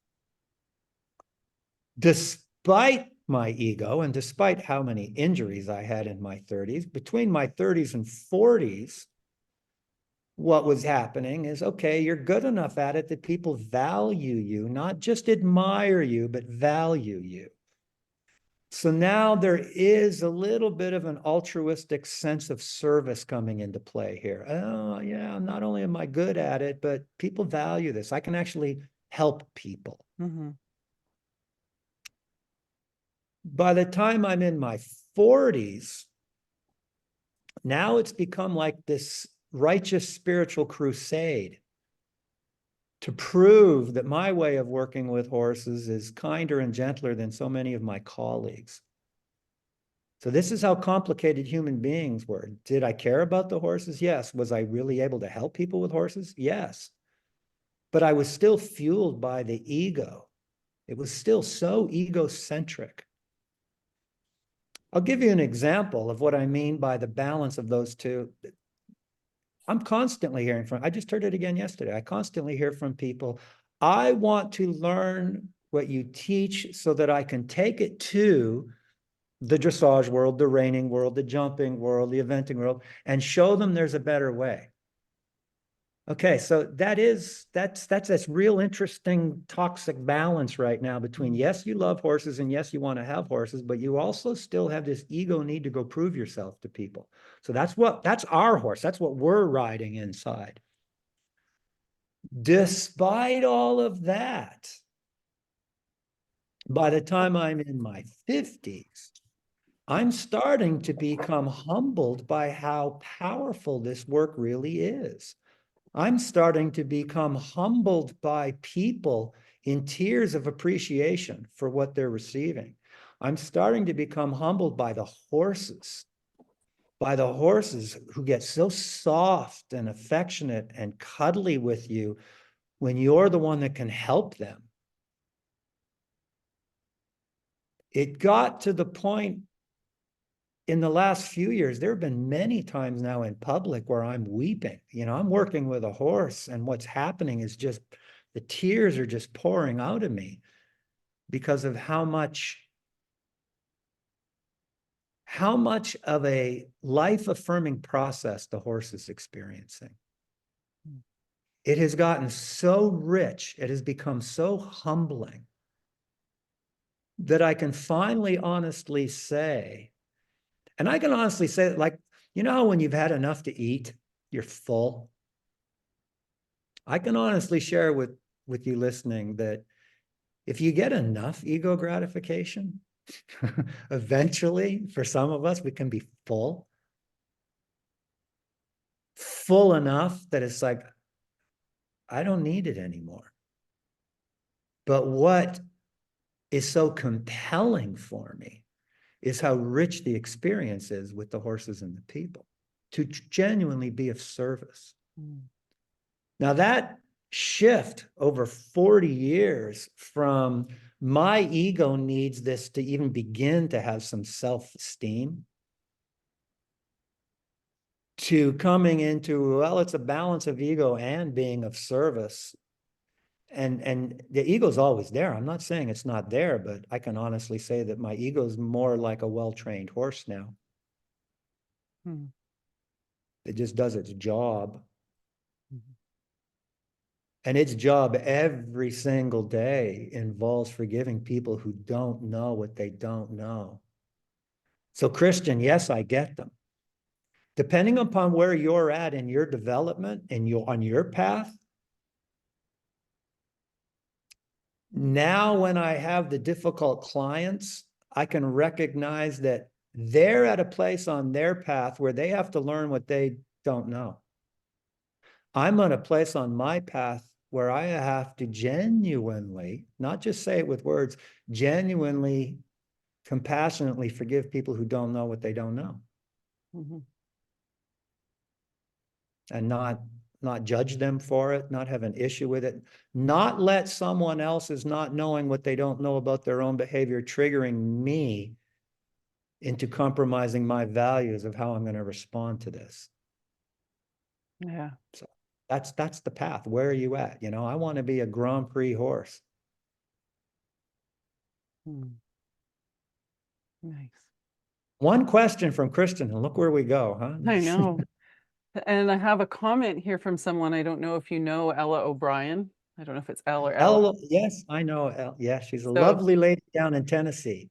She had a couple of things to say. She said, one of the wounded aspects of me needed to prove that I had knowledge. When that transformed and it was 100% service, everything changed. Absolutely. And she also has a question. Well said, Elle. She Yes. wonders if you will be in the US this year, Chris. Yes. I don't have anything on my schedule anywhere near Kentucky, Elle. But I'll be in Connecticut regularly. Nice. The only reason it's not up on my schedule yet is I've applied for a work visa to be able to come and go regularly to the US, and it's being sponsored by a lovely group of people called Ray of Light Farm in Connecticut. It's an animal rescue. It's a nonprofit animal rescue that I work with, and we just can't launch our programming till my visa comes through, which is due imminently. So yes, it will be up on my website soon. The dates for my working starting hopefully in May out of Connecticut at Ray of Light Farm. Wonderful. So Chris is traveling across the country shortly to move back to Ontario. And I noticed on his website that he has a clinic at his home farm, which I'm planning to attend. And there are ways to connect with him online. Do you have anything you want to leave with us to tell people how they can work with you or find you, Chris? Oh, it's real easy. I don't have any screenshots or anything to put up. No, I didn't want to bring any technology to Yeah. this other than it's my name, chrisirwin.com. Easy peasy. Go to my website. I have another website with my son where we have our online courses called mindyourhorse.com. But the place to start is just chrisirwin.com, and I have an event schedule there. And I'm really looking forward to getting back to Ontario. It's part of the intention in this move is to be able to have more work closer to home. I pretty much commute to the east. I live in Alberta, but I get on planes and fly to Ontario and New York and Connecticut and the Netherlands and Belgium to work. And I'd like to be able to work closer to home. At the risk of going on and on about this, in real practical terms, working with horses, I've emphasized awareness. And in all practicalities, the first thing to be aware of with horses is your alignment. You know, you talked about it. You have to work on getting that back as you're coming back to riding. Real simple cliche things like, are you on the correct diagonal? You know, are you balanced in the saddle? Blah, blah, blah. Those are alignment issues. And when we're out of alignment, it works against the horse. If you were to distill working with horses down to just sound bites, increasing our awareness for alignment is number one. Number one. And that's a self-help cliche. Stephen Covey talks about that, the 7 habits of highly effective people. Alignment, alignment, alignment, alignment. If we were to go on and on today with this, then my next question for you would be, what's in alignment in your life that's working for you so you do go forward? What's out of alignment? So Sophie and I moving from Alberta back to Ontario, that's alignment. We're just out of alignment. I love Alberta. I have friends and family in Alberta, but it's out of alignment for my work. And my work right now is the passion. It's the purpose for both Sophie and I. So to serve our purpose, we need to be in better alignment with the people and the horses we serve, which means moving to Ontario. Good. Well, What's in alignment? What's not?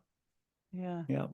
Well, I'm glad you're coming back and that you'll be closer. It's going to allow us to meet and for me to see some of your work. Someone's asking where in Ontario, and it's nearish Ottawa area, but you can find that all out really easily. He's got a beautiful website, chrisirwin.com, is easy to navigate.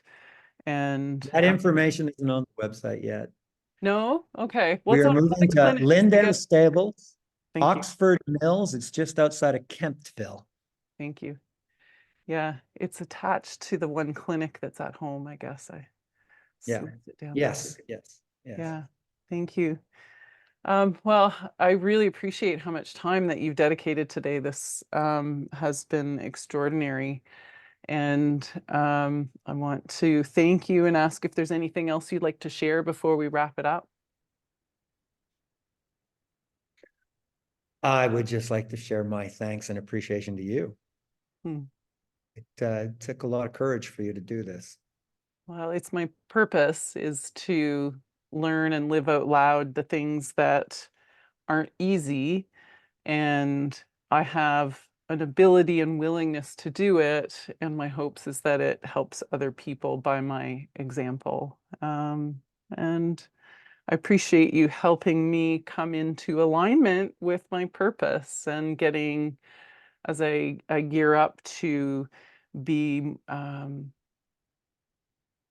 there more in the world more, and to live it. And you can. Hmm. Our world is seriously lacking in authentic leaders. What's happening with individuals, the horse world, as I was saying, is just a microcosm for the human condition. And when we look at the human condition, a lot of people are stressed. There's a lot of high anxiety Hmm. because people are realizing we can't respect and trust our leaders. Not political leaders, not corporate leaders, not religious leaders. So many of them are wolves in sheep's clothing, leading us into greater and greater chaos.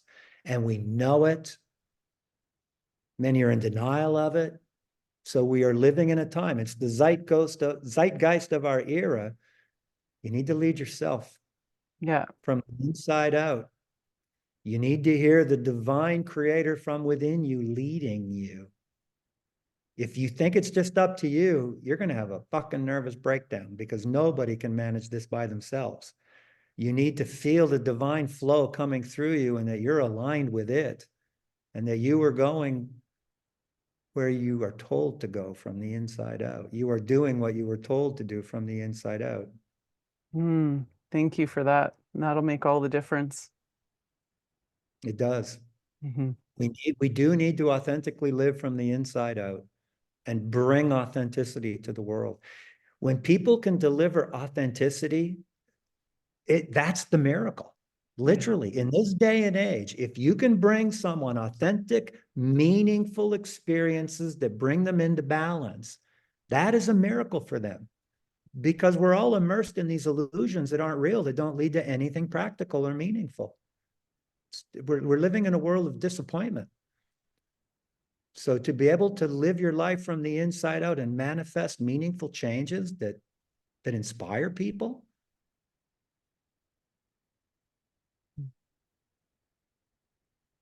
keep going. Keep the faith, keep going. Turns out we're not alone. You told me We're that not. early on. You're not alone, Paige. The You're not zeitgeist of alone. our human condition. Yeah. Well, thank you for making us feel less alone today and for how much time you devoted to us. I wish you all the best in the Netherlands, and I look forward to connecting with you when you're back in Canada, Chris. Thank you. Paige, the horse in me loves the horse in you. You're a Mm. beautiful horse. Keep going, girl. You too. Thanks, Chris. Thanks. Bye-bye, everybody. Bye, everyone. Thanks for joining us. Bye-bye.